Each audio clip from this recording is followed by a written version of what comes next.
Everyone. Good morning. How is everybody today? Great. Great. Panicking. We're I just gonna. found out I've got to do something this week that I forgot about. Oh, all right.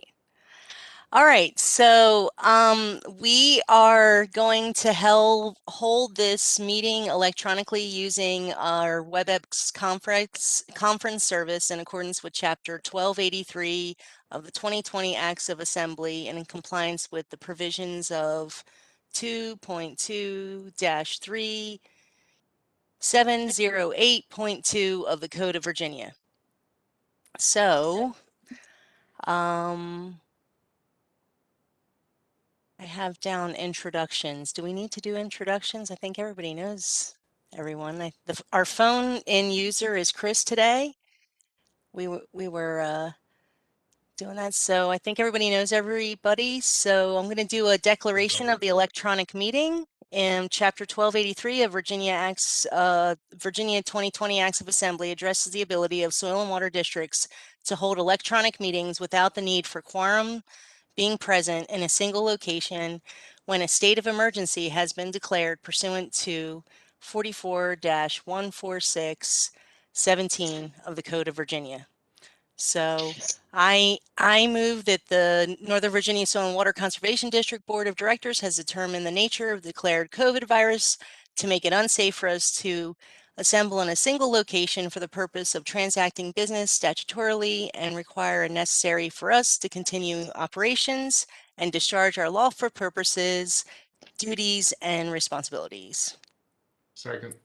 Okay, Jerry's got a second. So we are going to review the minutes of February 16th meeting. Are there any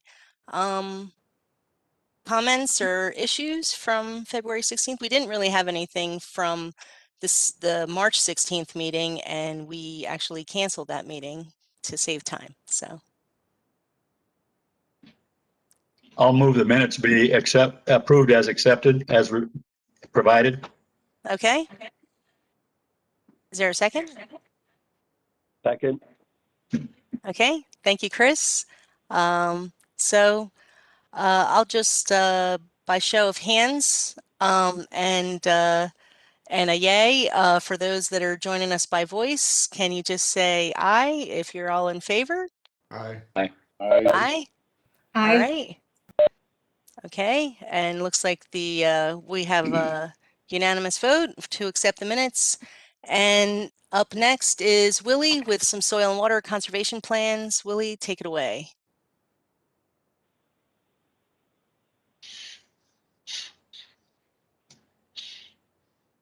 All right, thank you very much, Adria.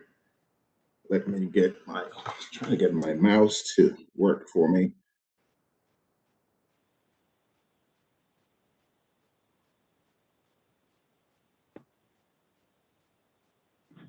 Those mice can be cantankerous. Technology is never kind. Never kind.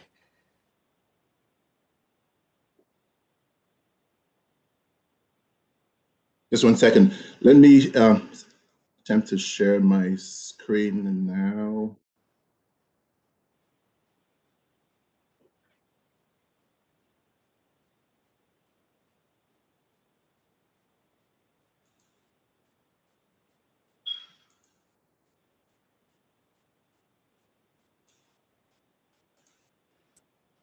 So I'm getting to the point where I can, okay, I think I'm seeing something here.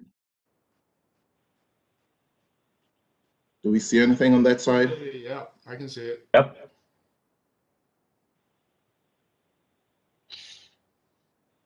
Let's see if I can get to presentation mode.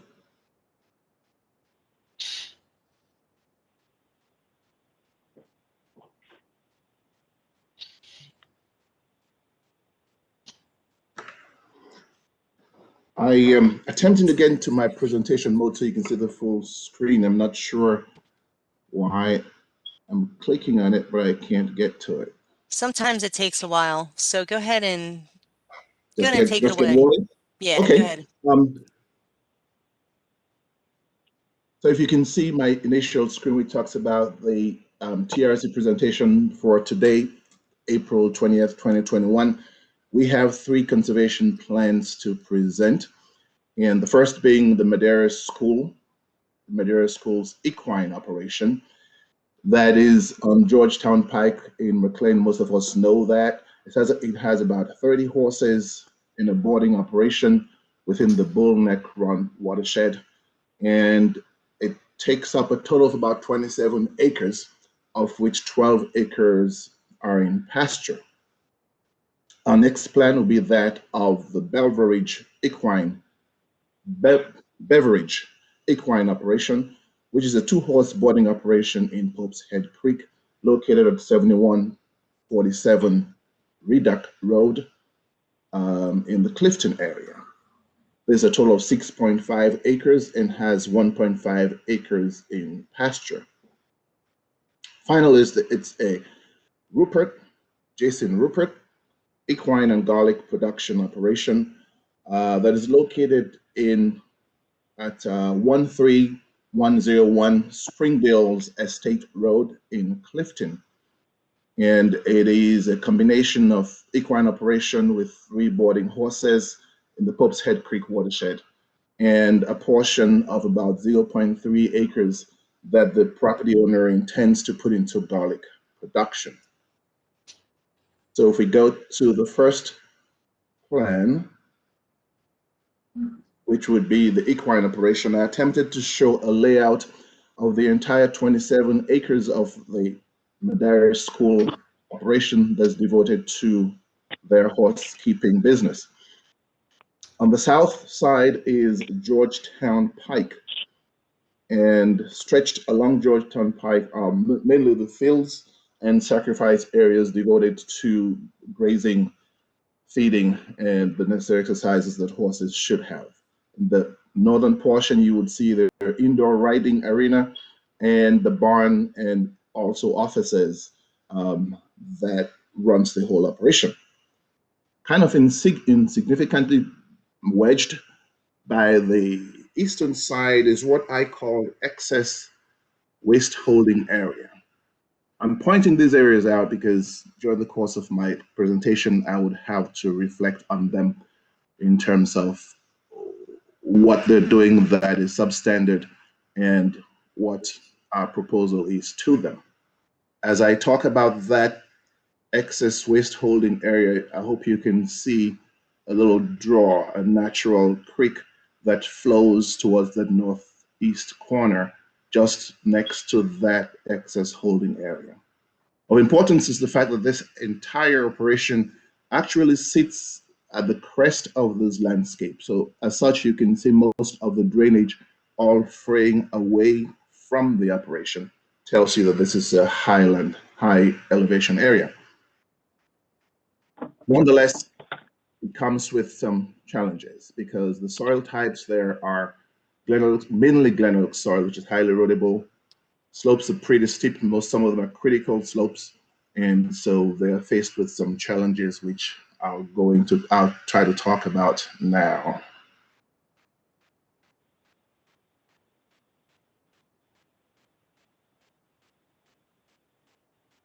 Willie, one is there's a little red thing next to the barn, but the label for it is covered up. What is that? Oh, pardon me. That little red thing is there.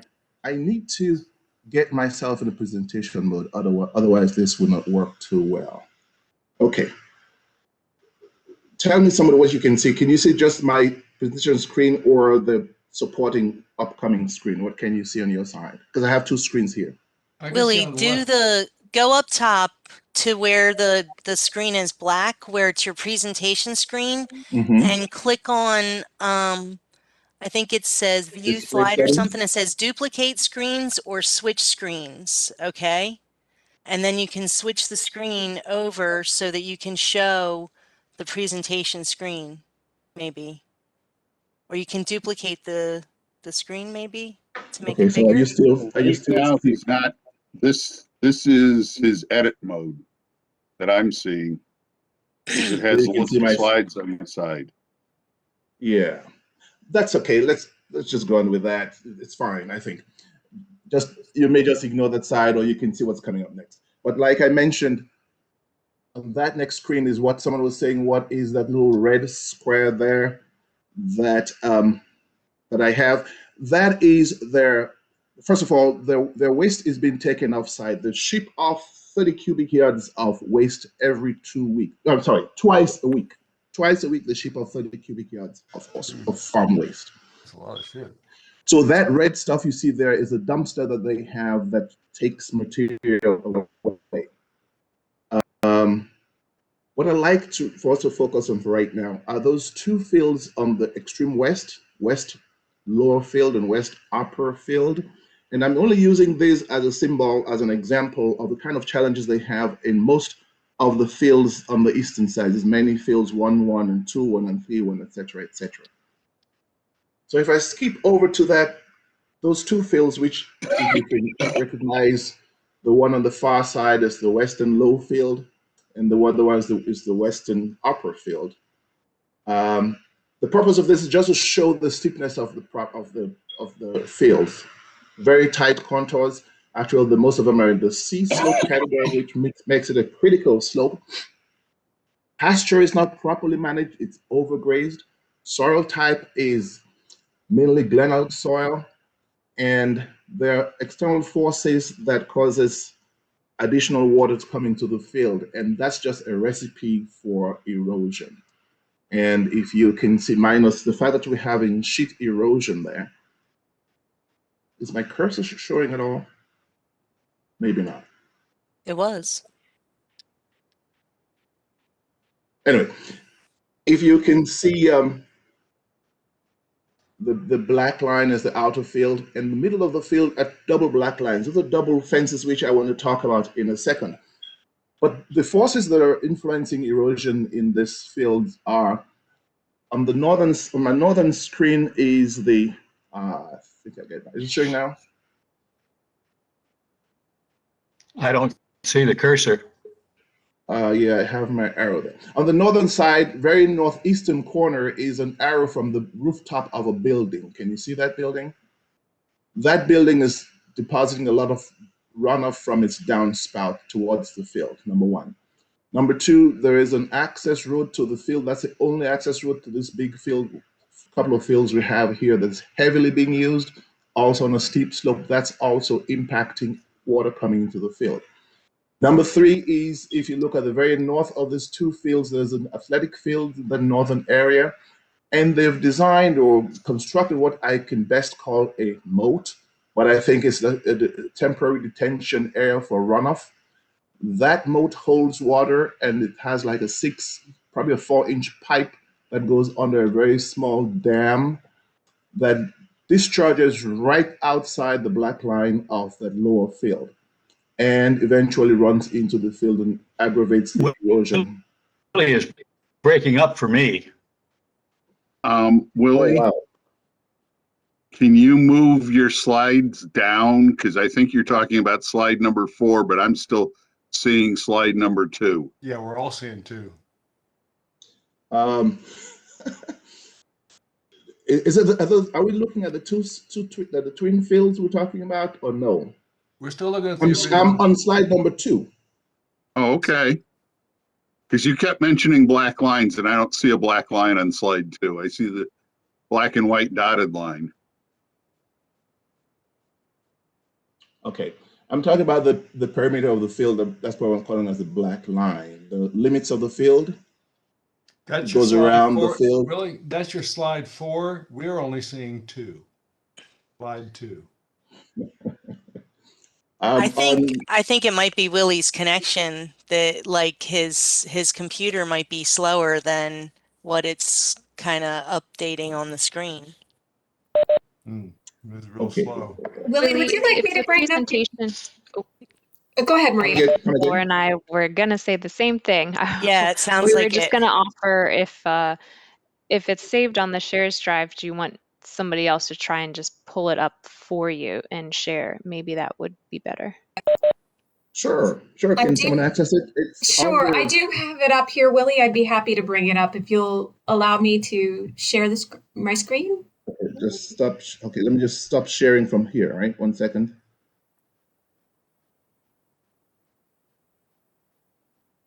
Okay, are you ready? Let me.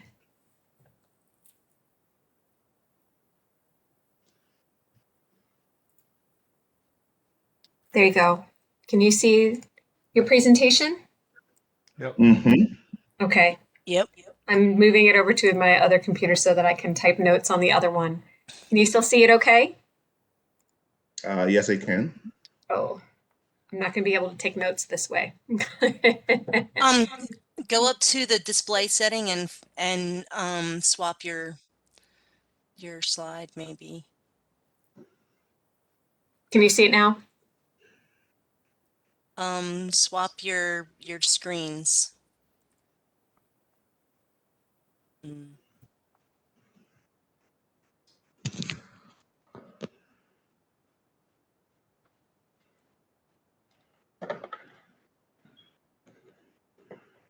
Laura, would you like me to take notes while you guide the presentation?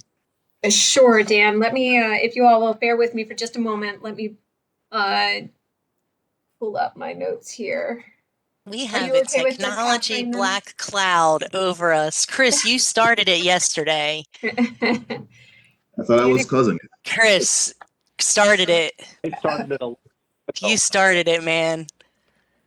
Dan, if you wouldn't mind just capturing any notes on the, I guess, the 3 different plans, that would be appreciated. You can just put it in a regular Word document and I'll incorporate it later, okay? Sounds good. Thank you so much. I appreciate it. All right, Willie, I'm going to turn my slideshow on here again. Are you all seeing the slides, or are you seeing the presenter view? We're seeing the Seeing presenter presenter view. view. Okay, how's that? Are you seeing the We're still seeing presentation? presenter view. Weird. It is weird. Well, let's just go for it. I think that Yeah, if we can make it a little we can bit. just There go we for it. go. Woohoo! Okay. We got some. Looks bigger. All right. Okay. Do do do. Yeah, something something funny going on. Okay.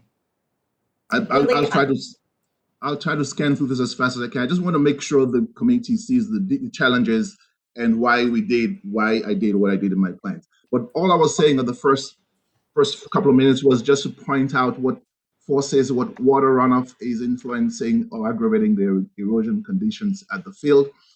And so, Willie is breaking up for me. my goodness, let me see.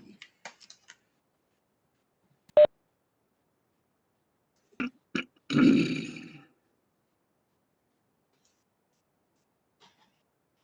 was hoping I can reach for my headset, but it's not nowhere close. Is it? Am I slow, or are you just not hearing me? I'm hearing you fine, Willie. I'm hearing you okay, Willie. All right, let me try and speak It a little might be where slower and you more. are, John, that you're hearing some. You're breaking up a little bit. If John. everybody who's not It presenting might could be turn their John's videos. connection, so we can turn all of our videos off. That's a good idea, Dan. Sorry about these challenges we're having. I try to avoid this by going to the office. I got a little lazy today, so.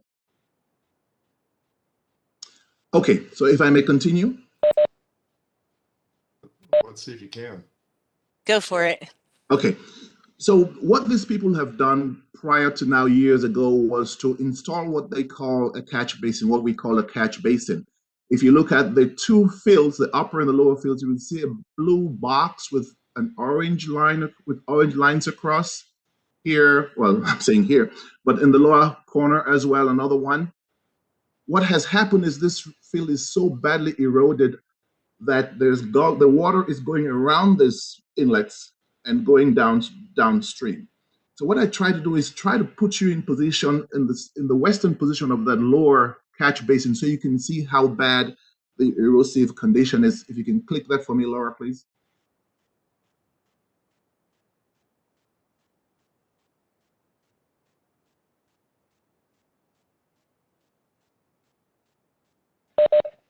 Did that work, Willie? Is this where you were hoping? Nothing has changed on my side yet. Do you see an eroded field in 4 stakes poking out of the ground and white fence in the background? Looking at the aerial view of the two fields on the west. Yeah, that's not well. I like the next slide. Okay, so that slide you're seeing is probably the field without the contour lines, just to make it simple. So we'll go to the next slide, please. Because I'm going off memory now, because I'm not seeing that on my screen here. Okay, Willie, now we're seeing Now we image see of sticks. the field with the four like kind of blocked off area and the Okay. white fence behind it. Okay, so all that is trying to show is what was once the catch basin area that's now elevated at least 10 to 12 inches above ground. And the green area is just where the water should be going into some containment basin and piped away. That's not happening. But of importance is if you look right next to the white, under the white fence, you would see two gullies that have developed on the left and right side of that protective fence that you see in the foreground. That is capturing the drainage from that higher field and just washing stuff out tremendously and bypassing the second inlet and going away.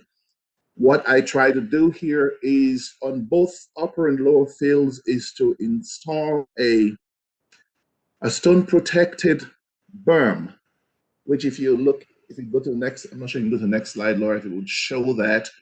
But where it has those yellow and white dotted lines, a stone protected berms that should capture the runoff from that rooftop I showed to you, the upper field, and also runoff from that entrance into the field.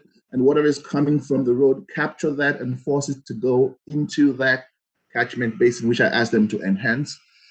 And whatever comes from the rest of the field that's going into that second field is also going to be captured by another stone berm, force it into that second or the lower inlet protection, catch basin, I'm sorry. And then that blue pipe that discharges from that athlete field on the north side, I asked them to also extend that pipe and put it directly into the lower field catch basin. And what they will do next is go ahead and regrade that swale, which is now a significant gully in the field. Regrade that, sod it. I asked them to sod it, but if they can't sod it, they must use erosion control blanket so that that air will stabilize itself. And with all that reduced amount of runoff, that gully should be taken care of. Additionally, if you look at the far side of that lower field, you'll see a four-sided illustration that I put there.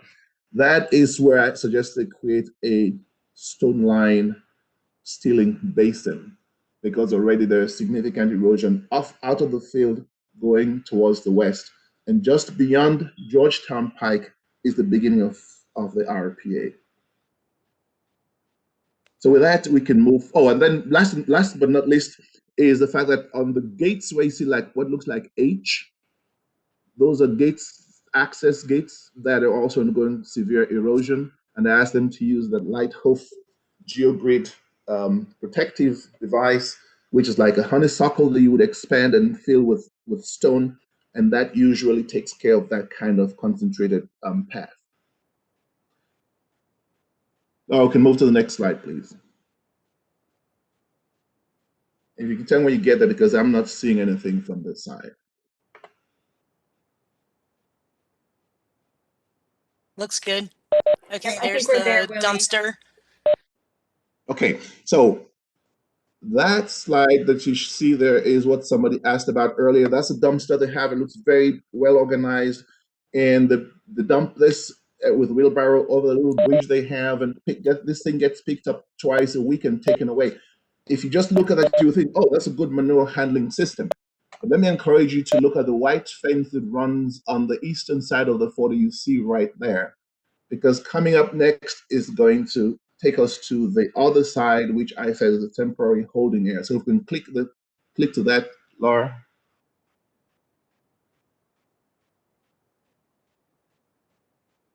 Tell me when you're there. We're there, Willie.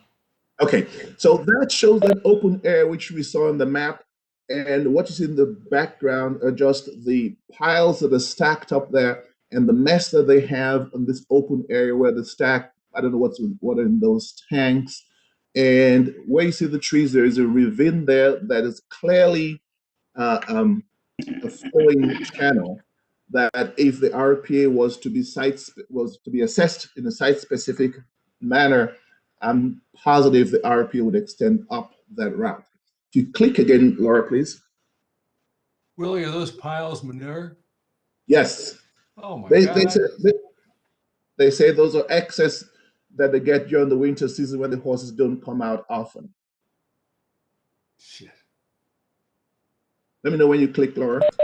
I clicked and you can see the little image that came up in terms of the Okay. proximity of the All I'm manure trying pile. to do, all I'm trying to do there is zoom you into the backside of the manure pile and see how steep the slope is from the backside that goes further down, and what looks like a black shadow at the toe of the trees there. That's the clearly defined bed and bank that the channel has already in that ravine. So minus the fact that this could slough off and go into the waterway, if we have any rain or some kind of precipitation, we're sure to have leachate moving from that pile into the waterway and be gone into whatever the watershed is that we talked about. So basically what I asked them to do in the plan is to remove all of that material from the edge, create a minimum of 25-foot wide vegetated buffer with plants that can handle shade and sun, because as you can see, the trees cast some shade there. Preferably not trees, but shrubs and warm season grasses. And I gave them a list of some of the native plants they can consider. And then, because of the volume of waste they're having, I propose that they consider what we call windrow type of composting. And I think if you go to the next slide, Laura, you may see that illustration there.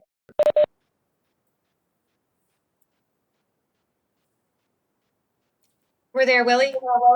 Okay, so that's just a picture of what a windrow composting can look like, where you, in the foreground you have the materials to be composted, is called the staging area, and then you have the materials to be composted in rows, which they have to be turned ever so often.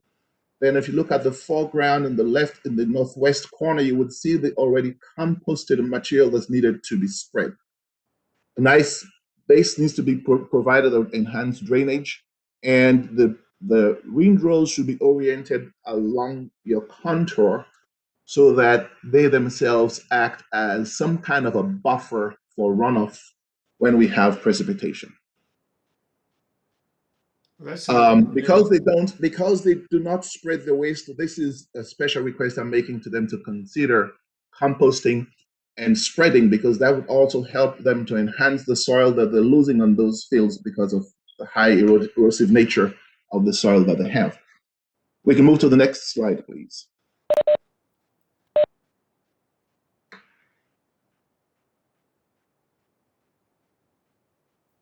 We're looking at the soil test results, Willie. Right. The only reason for the slide is just to show that we did the traditional thing of collecting soil samples from all of the fields, and I prepared a nutrient management plan for the operation.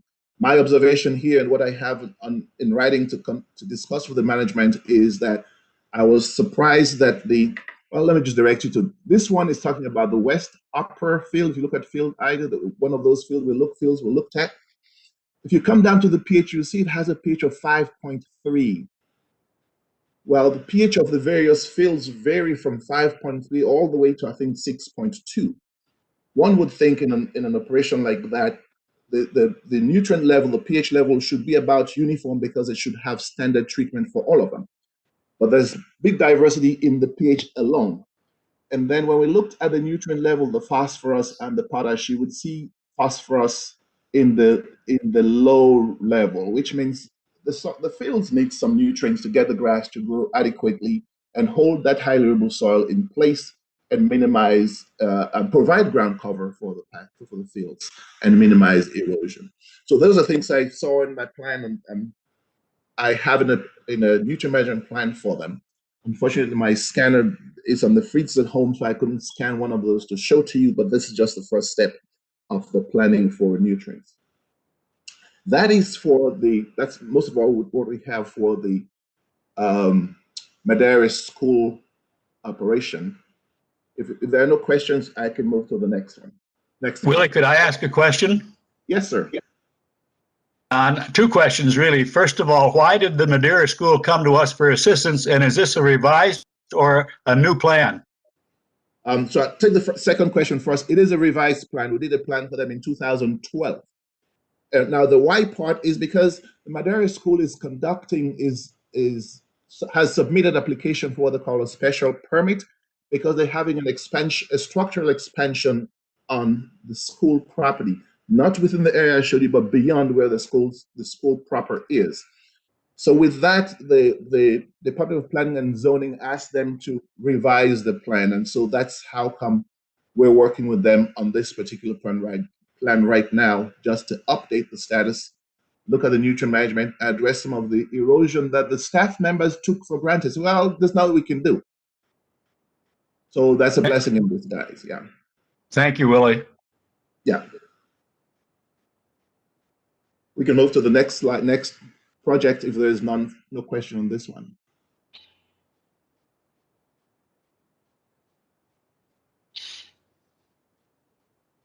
Then when it's on, Laura, please. It's on, Willie. Okay, so that must be labeled the Beverage Equine operation. This is a 2-horse boarding operation at 7147 Redlock Drive in Clifton. It's in the Pope's Head Creek watershed. And as you can see, the red line are the outer limits of the property. The property does have a resource protection area as shown in the extreme western side, and that starts with a spring that was once enhanced because you can see the relics of the foundation bricks there. But that area is nicely left undisturbed. Areas of activity for the equine operation you can see is on the southern side of the parcel. German has 2 fields. It has a riding area. It has actually 4 sacrifice areas for the horses. It has a barn and office in the lowest portion that you may see there. He has a composting facility, and then the residential portion of the property is up front. Now, why did he call us? He called us because it appears as though he has a very neat operation. And let me just go through the slides real quick. If you go to the next slide, Laura, you would see his stall. We're there. Okay, you see his barn and the stall there. You see he has temporary fence for sacrifice area for the horses. You can even see that he has a solar powered panel to heat up the temporary fences. It's got beautiful setting out there and sacrifice areas for individual horses. The next slide, please. Okay. So this one attempts to show the view of the operation from the back where you had the manure storage structure. The fields are on the left-hand side in this barn that we saw earlier. Now, why did he call us? It's because of the structure you see here. So let's go to the next picture, please. Okay. His manure composting facility is overflowing. With just 2 horses, he produces more than he can compost and more than he can spread. And while he hasn't the compost structure covered as he should, I'm not sure if that's a stage thing, but that's not what I was there to do. It was covered, and I complimented him on that. But he needed to expand his cell. So I talked to him about the multi-cell composting facility and to expand that structure towards the left, which is a shaded area, and try to make sure his borders do not clean sweep the stall, but rather pick up the waste and the wet bedding material. I'm done with that, please. Okay, we see the lab results. Right. Again, we did a soil sample of it. You can see his pH is 6.4. You can see his phosphorus and potash are in the moderate range, which is good. That's good. We like to see moderate or high, not very high. And so you know he's taking good care of his fields, which looks good, and observes rotational grazing and not to overgraze his fields. That for this particular project. If there are no questions, we can move to the third and last. Really, what is the soil type? 79C? What's the soil type you say? Yeah. Oh, the soil type is a 79C, and I wish I could tell you off the top of my head. I have it in the plan there. I wonder if Dan can help us out with that soil 79C. I think that's Nathalie, I believe, off the top of my head. Okay, yeah. So as a Natalie, the sea slope, it tells you that it does have some about 15% slope on the average. And I tell you, even though he has good pasture, he does have a lot of runoff from other surrounding pasture fields that come through his property. So that in itself puts a natural swale, not a swale exactly, but a natural draw through that field number 2, if you can picture where that is. And so he has to be very careful about that path so he can get it not muddied up and deteriorated.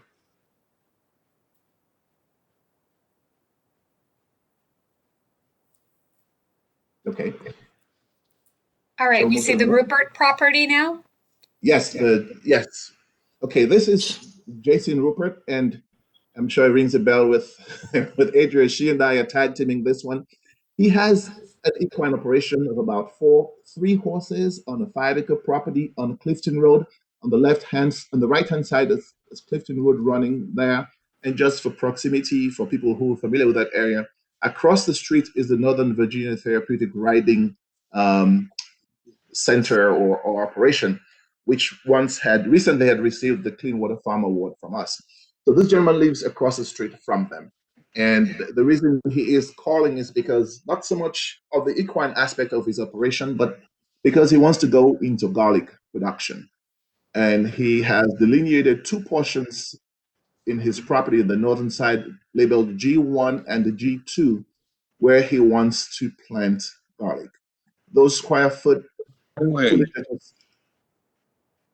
I'm sorry. sorry, I'm talking to my cat. Oh, okay. The square footage you see there, almost equivalent to G2 is about 0.2 acres. G3 is about 0.1 acre. So it's a total of about 0.3 acre that he wants to put into garlic production. He's looking at growing mainly hardneck garlic that he would sell commercially. So if we go to the next slide. Okay, we see your cover sheet for his plan. Right. That's just to show you that I did a conservation plan for it, which is like 2-in-1 plan, because the first part deals with all what he needs to know about starting a garlic garden. Thanks to Adria for giving me so much information. I am not very familiar with garlic establishment, but lots of information given to me by Adria came in very handy. So we talked from the beginning of how to start, when to grow, what are some of the potential weeds that are affiliated with garlic gardens, some of the pests that he may encounter, some of the diseases he may encounter, and how those things can be addressed, when and how they can be addressed, etc., etc. And then we talked about the horse aspect of things, his pasture, and his boarding up and his manure holding area, which is a 3-celled bin on his property. You wouldn't see that now. Willie, is this a new plan? This is a new plan. Yes, John, we had done a plan for this property before, but this is a new property owner, and instantly that makes it a new plan. And the fact that he's only going to slightly change the land use from totally equine to now equine and garlic production, that makes it a new plan, John. So if we go to the next slide, which should be the soil test results. Yes, it is. Right, and if we look at the field ID, which is G3, I just selected this one from the garlic field number 3, and that is I believe that's the 0.2 acre potential field. He has a pH of 6.4 in that zone, in that area, so he does not need any more lime. His phosphorus is low. His potash is moderate. he would need to enhance those levels because garlic grow well in well-drained, fertile soils. His intention or his ambition is to have organic garlic. So those nutrient levels has to be boosted up by using bone meal or one of those organic constituents that would boost up the nutrient level that he needs. We can go to the last slide. That's the final one. Okay. And with that, I'm just summarizing the three. I'm just showing the three sites that we've gone through again, and pass it over to Adria to see if the panel would approve these plans or if there are other questions I may answer. Well, at Madeira School, with that number of horses, even if they get their I'm sorry, I can barely hear. Is that I'm Jerry? sorry, I'm sitting back and mumbling. Is that Jerry? With that number of horses, even if they improve their pasture, are they still going to continue to have these erosion problems? I assume the question is, are they going to do the things to improve the erosion conditions? If they do what you recommend, with those slopes and that kind of soil, that many horses seems to me going to have a hard time restoring that pasture just because of the degree of use. Yes. I'm really having a difficult time hearing, but I assume you're asking me if if the device would work with the intense use they have for in the fields, right? I'm thinking about the health of the pastures overall. Uh-huh. With even if they institute the measures you recommended, isn't that Yes. density of horses and degree of use going to put a severe strain on any pasture, even good pasture? Yes, I got your point now. Yes, it definitely does because that's a lot of horses. That's like 30 horses on a 12-acre pasture. But I tell you what they do. They have 30 horses. They don't let them all out at the same time, but in the grand scheme of things, if you look at it, it's the same pressure on the fields. And they use their sacrifice areas well. They have about 4 sacrifice areas. They use them well. And some of the times the students who own those horses go on horseback riding. And so the pressure is not so much on the fields, I don't think. I think what the problem is the nutrient level and the pH level and the fact that they have such steep slopes and highly erodible soils. Those are all big factors that they have to contend with. And I feel if they can leverage their pH to the proper range and bring up the nutrient level to the proper level, they may have better pasture than they're having, better fields than they're having right now, and would be able to minimize the erosion. They may not stop it, but they can minimize it. Thank you.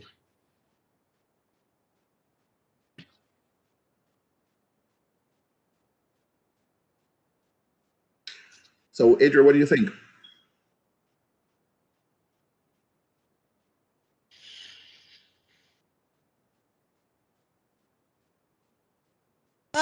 Did you hear me now? I hear you now. Perfect.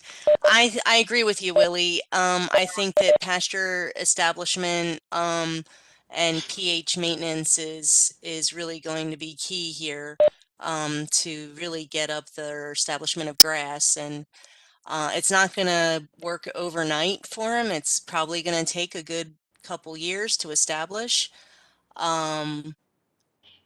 I do think Jason's on the right path, Mr. Rupert, with his garlic, and we got him connected to a few other folks. The one thing that Willie and I find very interesting is that the other thing that he wants to do with his garlic is create some dried garlic flakes or garlic spices. Garlic salt, he said, yeah. Salts, and that is pretty in my opinion, that also goes even further where extension can help with marketing and Virginia Market Master programs and different programs like that. So I think that Jason is going to be subscribing to a lot of our programs with Willie and I for a while. So we'll be involved in that. And it's really good to see that he really wants to treat the land properly. So do we have any questions on these plans, folks?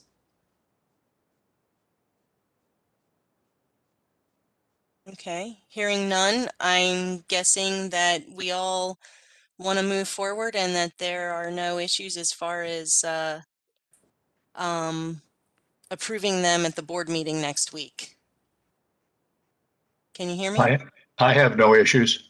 Okay, sounds Yeah. good. Me neither. All right. All right, moving on. Anything Thank else, you. Willie? No, thank you for now. Thanks for hanging in there with all the technology. And next, next on our agenda today with our TRC meeting is Judy. And Judy's going to talk about the Virginia Conservation Assistant Program applications. Take it away, Judy. All right, let's see how we do. Screen 2. Hopefully, fingers crossed.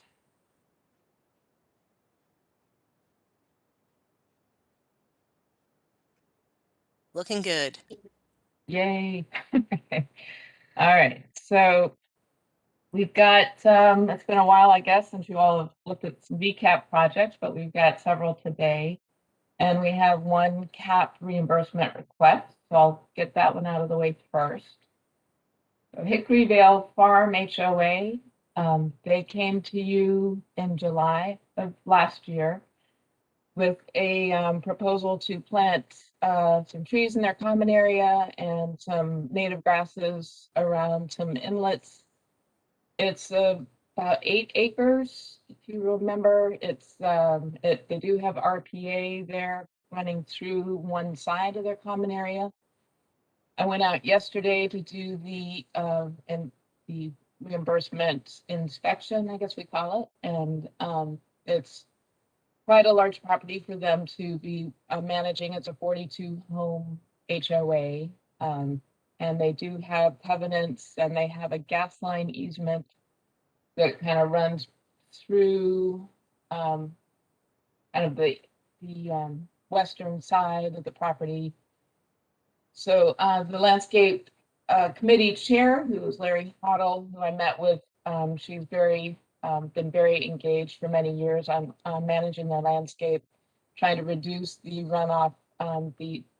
They have gravel stone dust paths, which are in the covenants, and they are actually, they've been working very hard to reduce the runoff impacts on those by doing some regrading, adding some grassy swales, all on their own. So our involvement started with, as far as I understand, started with their request for a CAP grant for this planting project. And they were approved for $3,500 in cost share funds. And they planted the trees in the fall. And one item that you all had asked for, they had sugar maple in the proposal, and you asked that they switch those out, and they added 2 more black gums. So they ended up with 4 red maples, 4 oaks, and 4 black gums. So here is, whoops. All right, so here are the trees. As you saw in the plan, they're scattered throughout the landscape, but they have on the left photo, you can see in the distance, there's one of the red maples. Lori there is standing next to one of the other red maples. And then on the right is a close-up of the willow oak, one of the willow oaks, and there's the other one is in the background to the left. So the trees, I'd be interested in Jim's opinion, but I did encourage her to some better mulching practices. They did have the mulch right up to the trunk, so we talked a lot about how to manage that and to work with our new landscape contractor on better mulching practices. And let's see, and on the left photo, you also see the little blue stem around one of the inlets. The proposal had originally had all the little blue stem around one inlet, I believe, and as they were installing, they decided to split them around 3 different inlets. They have multiple inlets throughout the property. You can see here on the left that the slightly eroded swales coming into the one inlet there. The goal for them is to start with the little blue stem and get some community support for planting something other than having something other than mown grass around the property, and fill those out with a variety of native plants. So, oops, keep going double. So they are asking for the reimbursement of $3,500 to be approved. But we also talked about several areas where they might do more work. She did mention a couple things I thought you might be interested in. She found that although obviously it's a very affluent place and they spend a lot of money on their landscape to manage it, to maintain it, and maybe the CAP funds seem, you could question why they're getting CAP funds, but she said the money was very helpful in encouraging buy-in on the community, or the community membership, and that the involvement of the county, and what she called us the county, but the involvement of the district, and they've talked to county folks and stormwater management.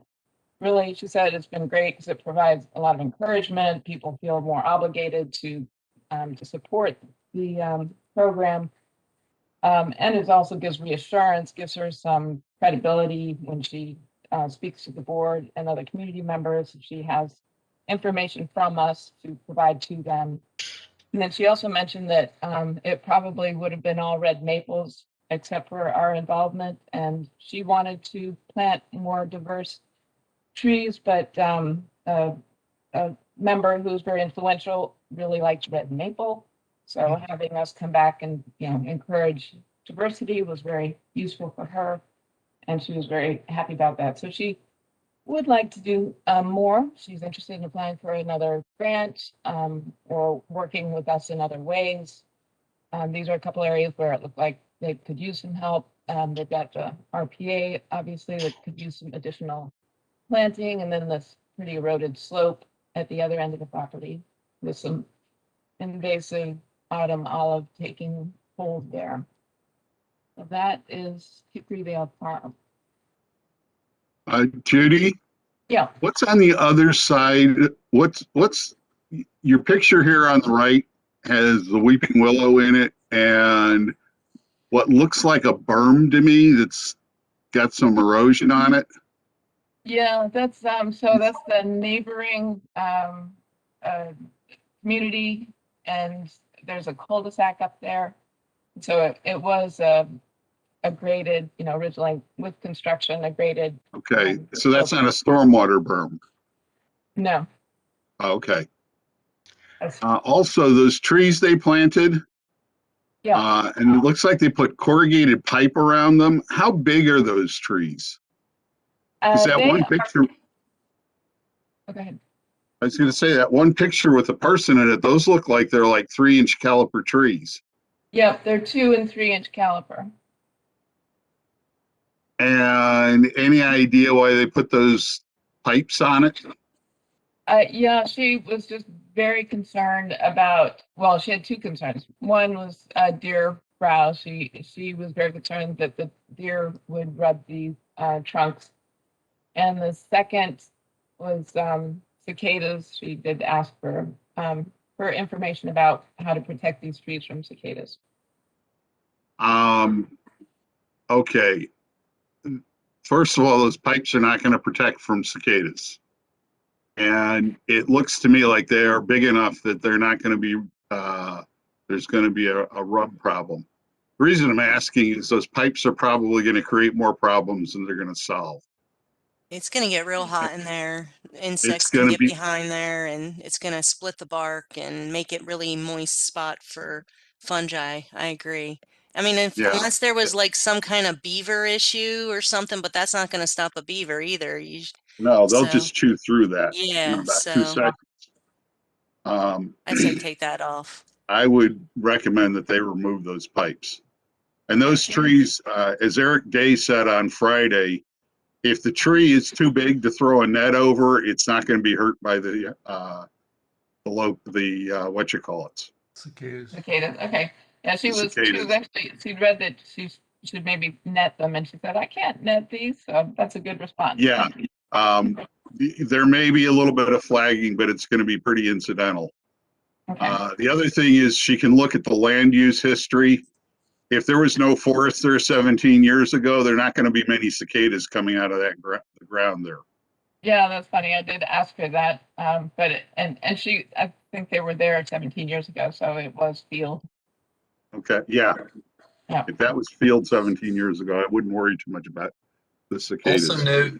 Also note that when Bird 2 came out to 2012, they did go after the cicadas did lay eggs on plants in rights of way, power line easements elsewhere, and they were not super picky, but they were very focused on oak species in particular. So there are some species that are more susceptible than others.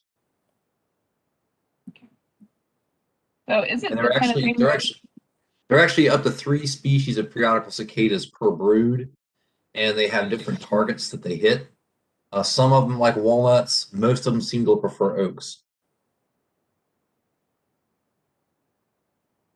and is there value in them just being observant about what's going on, or I think that Jim's point's well made that I actually did a number of data plots and observations in 2012, and there was actually relatively low mortality overall. That the heaviest flagging was on big specimens of oak in particular. Believe it or not, Chinese chestnut do attract cicadas, and it must be a genus thing. But there was not, in my observation, significant mortality on anything. It was merely one of those things. I mean, the plants took it, and the cicadas, they laid their eggs and they were done. So. okay.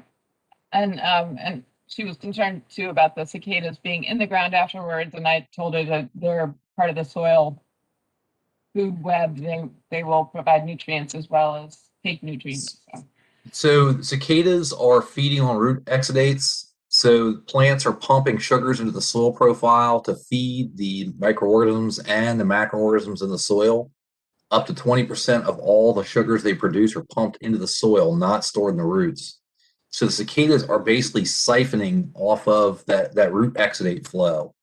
I don't believe they're actually damaging the plants. They're simply taking advantage of the presence of those excess sugars. The damage is very minimal. And when they actually are above ground, they are not feeding at all. Their main purpose is to emerge, sing their little hearts out, have sex, and then lay their eggs. That's it. And provide huge quantities of food for Yeah. everything that eats. Yep, that's right. That's right. Predator satiation is their evolutionary why they survive for so long, their evolutionary strategy. But what a lot of people are very much worried about is trees like this. They're going to show some damage, but they really know that they're going to attract the mother of their nymphs by crawling to the highest treetop. That tree is not high enough to get the sound out that they want to get out, all of those males. Does that, and if you kind of put it like that, that'll make them feel better about those little trees. You know, Lonely Bob, who's not going to get a mate, is going to be on that small tree. Okay. But the mating and the actual ovipositing will happen on the highest treetops. Okay. Okay. And in some cultures, humans are the predators. That's right. Yeah. You can. Adria, if you looked at Michael Rock's article in the Tree Care Industry Association, January, he's got a picture of I think it's a 1.5 inch caliper, maybe a 2-inch caliper oak that had been recently planted that's covered with flags. they will oviposit on these, but they're not going to.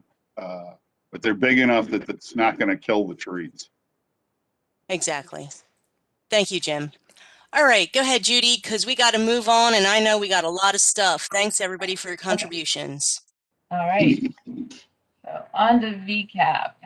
So VCAP overall, we had, as you know, 50 site visits. We had ended up with 20 applicants at the end of March, when our deadline March 31st, and 7 of the 50 folks did ask for a deferral to submit their applications. We are allowing them to submit their applications from this year in next fall with the next group of folks. And then altogether, we have 24 applications in, which means several of those applicants, 20 applicants, have applied for 2 grants. Project types, you can see most, more than half conservation landscaping, but we have a nice variety here: rain gardens, a cistern, a whole permeable pavement projects, and infiltration trench, and 2 dry wells. So this month we've got, I believe we have 9 here in our slide deck for you to look at and consider. And then we've got 15 for the next couple of meetings. So I think Dan and I are going to be presenting. I'll do 3 first, and then he's got several, and I'll finish up with a couple more. So first, the Wilcoxes in Reston are applying for 2 practices. The first one is a rainwater cistern. They are at the end of a cul-de-sac, as you can see on the map. They are off of Blade Run, which is a tributary of Difficult to Run. They are, they basically are the low spot, as you can tell. They are in between the water flow off of the road and some other properties into the creek. And on the right, you can see what happens during a rainstorm. They did put this dry creek bed in relatively recently, and it does carry some of the flow through their yard.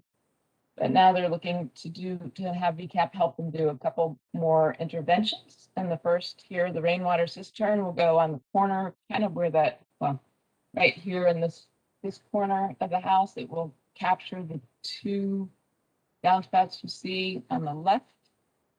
And that is calculated by the designer as being about 400 gallons in a 1-inch storm. And they are double sizing it. So they're looking to, which is a good practice, since it may not always be empty when the next rainstorm comes. So they are sizing it to 800 to a 2-inch rainfall, basically 800 gallons. And it's 600 square feet of roof that they are capturing. And right now, they don't have the complete cost in their application, but they have the setup cost, the platform that they want to put it on, at $7,050. That doesn't include the cost of the cistern, but the cost share is based on the gallons of the cistern that they're proposing, which would be $2 a gallon, $1,600. With that, do you want to discuss them individually? Any questions on that one? Do they have a plan for using the water? I think just in their landscape alone, we did posit the question, could they have a slow release valve on that so that they could drain it gradually over time, which would be a good practice so that they can keep it empty. It's a lot of water. Okay. Doing anything with it? There's no area set aside to irrigate or. No, there's not, as far as I know, and Ken might know more about their particular plans. I didn't see anything that would reflect a, you know, low volume, low pressure irrigation or anything like that. Gotcha. That's fine with me. I was just wondering. Yeah. Yeah, we did ask them, I think, to provide a little more explanation about the outflow area to make sure that it is protected. And they did, in the application, they are going to be planting native plants in the area that they disturbed in the construction of this. All right. Their second application is for conservation landscaping. On the right, you see their property sitting at the end of the cul-de-sac. And they want to convert all the grass they have in the front into a conservation landscape mulch bed.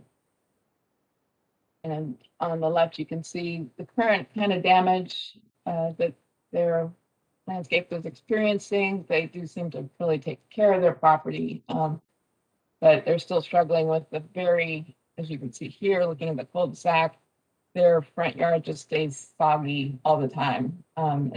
They had hoped to put in a rain garden, I believe, but the infiltration is not good enough for a rain garden. And so I think that encouraged them to consider conservation landscaping instead of trying to put in a rain garden in this location. So here's the plan at 745 square feet of conservation landscaping, approximately $7,450, and asking for a cost share of $3,500. So that would be all of that area. $10 a square foot. Yeah, and this is jeez. one of our contractors who there are a couple others where she's provided that same cost estimate.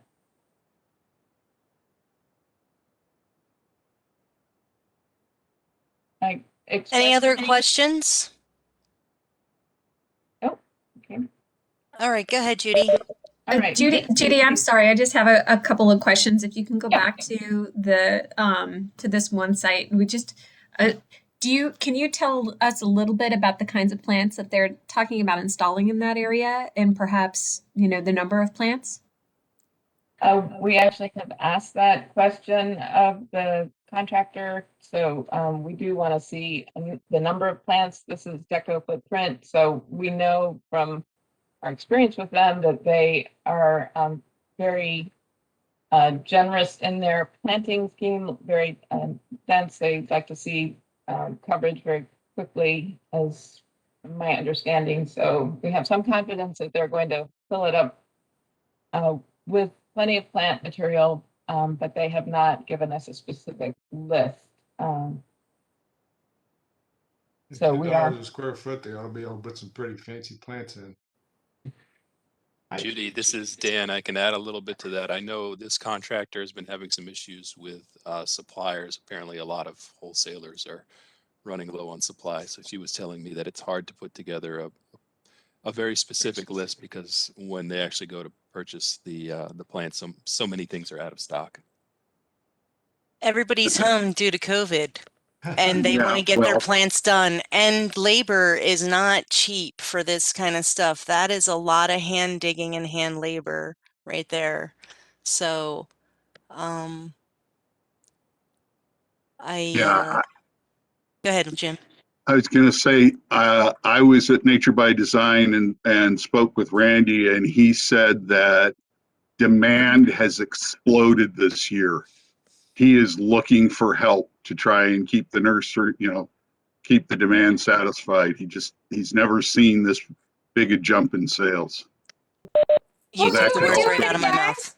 That's Yeah. that's what we're hoping for. I mean, Yep. that is It exactly is, That's why what we're but doing this. Now Yep. we're running into that supply issue. Yep, that's a good problem to have. Yep. I did have a question. I may have missed it. What's the blue circle or oval with the arrow going into it?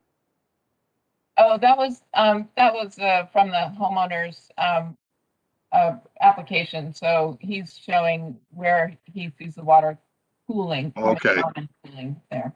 So that's a little bit of a low spot where water pools. Okay. Right. And I did just in terms of overall what their plan is, it is intended to be lower natives, more the homeowner didn't want an unruly landscape. It was, wanted it to be a tidy front yard area. That was one thing that the contractor did explain to. So I don't expect a lot of goldenrod. You can use goldenrod and still have it be ruly. Yes, I know. But if you know what you're doing. yeah, and they do. So I shouldn't say there won't be goldenrod, but it will be a tidy front yard. As far as I understand the owner's request. So we can expect clumps of plants arranged according to landscape design principles. Yes, exactly. Things in odd numbers, as I recall. Jesus. Anyway, Multiples of 3. That's what I learned. I think that that could be a really interesting, example too, because I know that that is oftentimes a concern for many people in regards to the way that I think there's the reputation perhaps that a native landscape might have is this sort of unruliness. And so if this is something that does conform a little bit more to those landscaping design principles, it could be a great example, especially for a front yard. It may be more appealing for others. So I'm look forward to seeing what this looks like in the end. Yeah, that's a great point. And Yeah. it's a good location for garden tours if they are of a mind to do that. Wonderful. Right. The Whitfields are proposing a dry well alongside their driveway. They are in Herndon. The shaded area is their lot, and they're on a pipe stem. And on the right side, you can see the square footage of the roof that they are proposing to capture with a dry well in the blue triangle. The red arrow, they're showing where the runoff is currently going and where the outfall for the dry well will go. So here is the location. At the dry well that they're proposing would kind of sit up near the downspout and then overflow onto the driveway. And what they're proposing are 2 50-gallon flow well tanks and a 18 square foot, 3.5 foot deep dry well. And overflow will be a pop up emitter right next to the driveway. The cost on it is $6,008, and they are requesting a $3,500 cost share.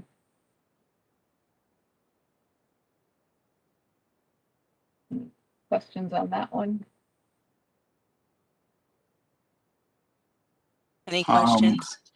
yeah, I was just wondering if these in Herndon, yeah, these soils should perk pretty well. They've got a pretty high infiltration rate on their infiltration test. Yeah, Okay. Judy, I was going to say I set up the infiltration test for them, and while they're in Herndon, they're actually in an area of Glen Elk soil, so the soil looked good. That's Glen great. Elk and Herndon? Yeah, they're on the sort of the very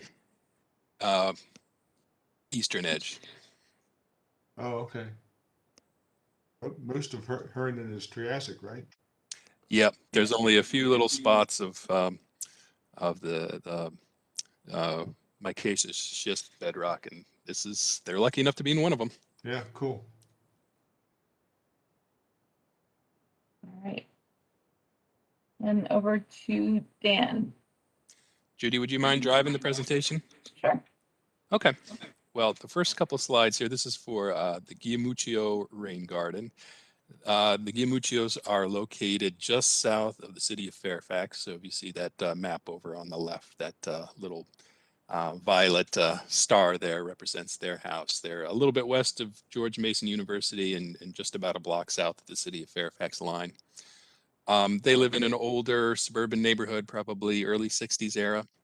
And the issue that they're having is basically excess stormwater runoff. So if you look at the picture to your right, you can see that the neighbor sits probably about 7 or 8 feet higher than they do, and their neighbor's yard is sloped down so that almost all the runoff from the neighbor's backyard, as well as about half of the neighbor's roof, flows to the Giamuccio's backyard.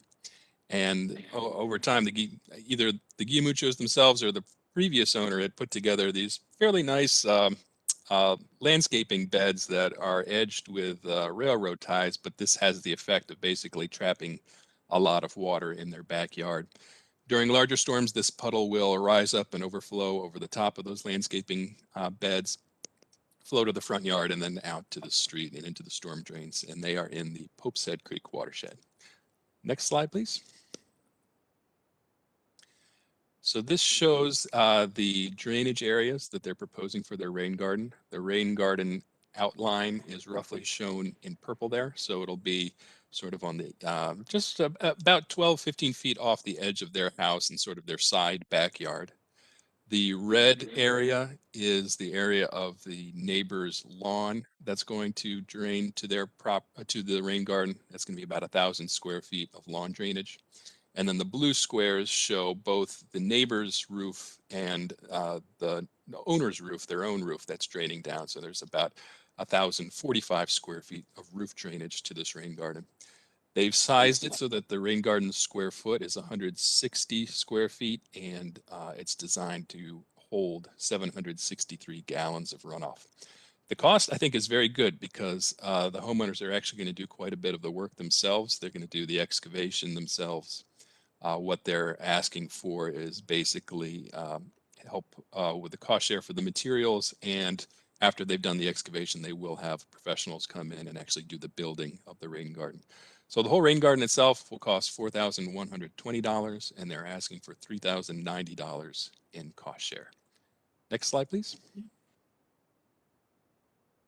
This is an outline of the rain garden. And Judy, if you click forward, it should highlight the rain garden itself. So there in red, you can see the footprint of the rain garden. Again, it's about 160 square feet. The nice thing about this plan, if you click one more time, Judy, it'll show that there is an area actually of conservation landscaping around it. They're going to put down some simple native ground covers, mostly phlox and various native sedges, which they are not asking for cost share for. They're doing that native landscaping on their own dime. I don't have an exact square footage of what this will be, but it actually looks to be slightly larger than the square footage of the rain garden itself. They're also going to be putting down some decorative boulders in that landscaped area, which again, they're going to be paying for themselves. They're not asking for cost share for that. Just above the rain garden, it's a little hard to see, but there's basically an overflow trough, if you will, that they're going to punch through the landscape railroad tie beds so that when the rain garden fills up, it'll actually drain out to the front yard instead of pooling in the backyard. Next slide.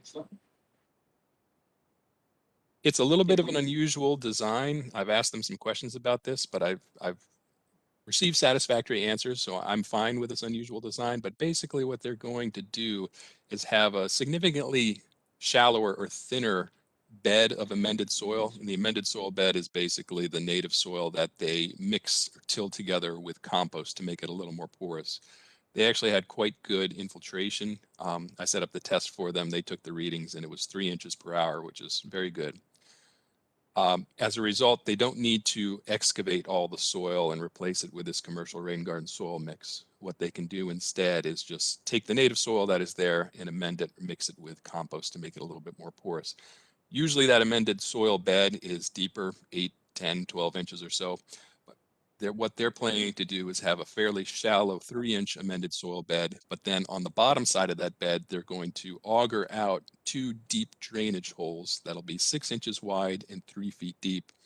They'll line those holes with landscape fabric and fill it with gravel. So in effect, this will allow the rain garden to connect hydraulically to some of the deeper subsoil layers, which in this area of the county tends to be pretty loose, sandy stuff. The designer said that he has done this at several other projects before and it has worked well. And certainly it makes sense to me. So I would be in favor of this design, even though it is a little unusual. Hey, Dan, is there a, do they have a specific capacity for the system in terms of the, in relation to the drainage area? So I know they have the 3 inches per hour, significant on the infiltration rate, but what's like the instantaneous capture at the county, the quantity that they're going to hold? Oh, it actually will all be held in the ponding depth. They're going to have 9 inches of ponding depth. Okay. So the entire proposed drainage capture can just sit on the surface as a puddle, basically. Oh, great. Okay. Thank you. Sure. Any other questions? I think that's the last slide I have on this one. Dan, are they going to be able to find tubular landscape fabric to line those holes with? How are they going to line that hole? I'm not sure how exactly they're going to do it, but they said the designer has said he's done it before, and all the details I got were it was going to be lined with landscape fabric and then filled with gravel. I didn't ask about the methods they would use, but That'd be imagine that would interesting be. to watch. Dan, if that works, we have so many really deep soils, saprolite in parts of the county, that would be interesting to see it work elsewhere. Yep. And actually, as Charles may remember, we did a project with him at a park in the Mount Vernon area. It was an old Civil War fort where there was water pooling in, it's basically an earthen ramparts, and there was water pooling at the base of the ramparts, basically making a moat. And Yeah, it was an old moat for, it was the old moat for Fort Willard. And they were proposing this really expensive, fix. They did some geotech. They found out that the clay layer that was at the bottom of the moat was only, Dan, probably about 3 feet below the bottom of the moat. So, Dan, yeah, it wasn't that deep. I remember, though, we did have to go quite a bit deeper to get to that really good sandy layer. But basically, we dug auger holes filled with gravel and connected them to a really nice dry sandy layer that was probably about 7 or 8 feet below the surface. so And Dan did for like $200 of materials what a contractor wanted to do for like $45,000. Love it. And that basically is the same kind of concept they have here. So I'm hoping it'll work. I want to say we also use this same kind of concept up at the Marie Butler Levin Preserve. Much different, much larger kind of storage areas, but it was the same kind of concept of trying to break into that subsoil, that more sandy, more higher infiltration, soils that were just a little bit deeper. So I think it's a great concept and very innovative. And Dan, you indicated that it sounds like the contractor has some good experience with this. Yes. So the person they're working with is actually just the designer, but he said that he learned this technique from a contractor with, I'm forgetting the name, DC's version of Vcap, Rainscapes or Stormwater Wise. I'm forgetting exactly what they're called, but in DC, they basically select contractors, and a homeowner who wants to participate says, oh, I want to put in a rain garden. They say, okay, well, they assign a contractor to that person rather than having them pick. And the designer has said this contractor has used this type of design in DC in several cases, and it's always worked for the contractor. So I don't see any reason why it wouldn't work here, because DC has much worse soils from a infiltration standpoint than we have. Right. I think it's really good because we learned a lot of the same lessons working with different contractors, putting in some of the earlier BMPs. And then, when the county was trying it out, the one failure point I would just note, I know you're very well with this, Dan, is that if the contractor in any way compacts the subsoil, that's usually the first harbinger of failure. So it's that roughing up without compaction. Exactly. Yep. Dan, this is Don, there's also relief wells at the base of dam site number 8. They were having standing water at the base, and we're trying to figure out its source, and determined it was interflow, and punched about 6 spills. And if you ever wanted to see that and the design of that, there's about a 20-30 page report that was done for dam site 8 to do it, so that they give the materials and stuff like that. So it's been used before in places to get through those layers that just won't allow anything to permeate. Okay. Great. Are there any other questions on the Giamuccio rain garden? All right. Sorry, Dan, just a point of clarification. Did you say that one was in the city of Fairfax or just outside of the city of Fairfax? Just outside. They're about a block south of the city of Fairfax in Fairfax County. Got it. Thank you. Sure. Our next project is the Favre Conservation Landscaping. On your notes, it might have been mentioned as the Nelson Favre Conservation Landscaping, but I know there's another project that we will probably be reviewing next week that is also a Nelson project, but it's a different Nelson. So for simplicity, I'm just calling this the Favre Conservation Landscaping. This is in the Herndon area. If you look at the left, it's along Rosier's Branch, which is a small tributary of Sugarland Run. And in fact, if I had shown you a slightly larger map, you would see that Sugarland Run is literally about 4 or 5 houses down to the west of this property. So it flows into this branch, but then very quickly then flows into the main stem of Sugarland Run. They back up to natural area. It's not parkland. I think it's HOA owned natural area, but basically their backyard backs up to the wooded area that surrounds, or is acting as the buffer for Rosier's Branch. And almost all of the property in the backyard is within resource protection area, and basically all of the land that they're planning to do this conservation landscaping is within RPA. If you look to the picture on your right, it may be a little hard to show, but it's actually a very steeply sloped backyard. You can see they've got a little bit of a landscape retaining wall there, but the slope is basically, and it ranges from about 15 to 22%. So it's a highly sloped backyard. It's pretty much all grass right now, and they're having some noticeable erosion problems. Down there in the bottom right of that picture, you can see some bare soil. That's not the worst erosion, but there definitely is some erosion in that corner. There's a bit more as you move up closer to the house and closer to where the downspouts let out, which I think, Judy, if you hit the forward button, I might have some of those photos in there. Yep. So this is along the side of their property, and you can see some of the eroded pathways flowing down to the backyard and off into Rosier's Branch. Okay, next slide, please.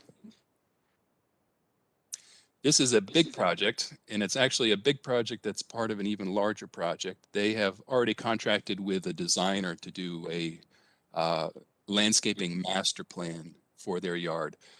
So all those areas that are not green, the green areas are the grass, everything else is the proposed landscaping plan.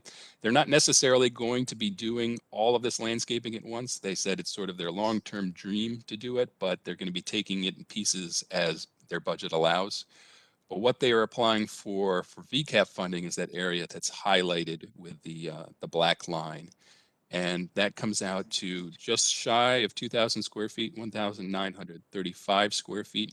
The total cost for just that chunk of the project is $9,390.64. And they are asking for $3,500 in cost share. This is an interesting project because it's in a resource protection area. They had put in an exemption request to the county. That request came back saying they needed to put in a water quality impact assessment. But since talking with some other folks, notably Brandy Mueller at Land Development Services, it looks like they will not have to do that because all they're doing is converting existing turf to native landscaping. However, I have asked Brandy to look over their plan and to give us sort of the definitive word on whether they do have to proceed with a water quality impact analysis or not. I'm 95% sure that they will not and that they'll be fine to go. I think one of the issues was that when they applied for their RPA exemption, they included this picture that I'm showing you here, which shows the entire master plan. And if you look at all areas of the master plan, it's well over 2,500 square feet of disturbed land. And that's sort of the magic number above which all sorts of bells and whistles start going off. However, again, this is sort of a wish list for the future. They're not going to be doing 2,500 square feet of landscaping at once. Rather, they're going to be doing smaller portions of it over probably a decade or so. And all they're asking for now is this 1,935 square foot area, which is, again, below 2,500 square feet. And as long as it's existing lawn below 2,500 square feet, they should be able to proceed without any exemptions or water quality impact assessments. But right now, I'd say I'd like you all to look at it and the board to look at it next week and to give their approval, but it will be a preliminary approval contingent upon the information that we get back from Brandy. There's still a small chance that maybe she would ask us for some reason to have a water quality impact assessment. And if that's the case, we would not send our official approval to the applicants until that has been accepted by the county, has been submitted and accepted by the county. But again, 95% sure that they're okay to go because they are not doing the whole landscaping plan at once. They're doing this sub 2,000 square foot area. Yeah, Dan and Don, since you've recently from that world, is it fair then to say that the real issue that triggered the scrutiny was more about the disturbance footprint potential than it was necessarily about changing the vegetation in the RPA, since their intent was not to denude the RPA, but to actually vegetate it? That's correct. And we actually had a meeting with Brandy recently, all of our staff, which not related to this project at all, just to get general information. It had been something that had been on our schedule for a while.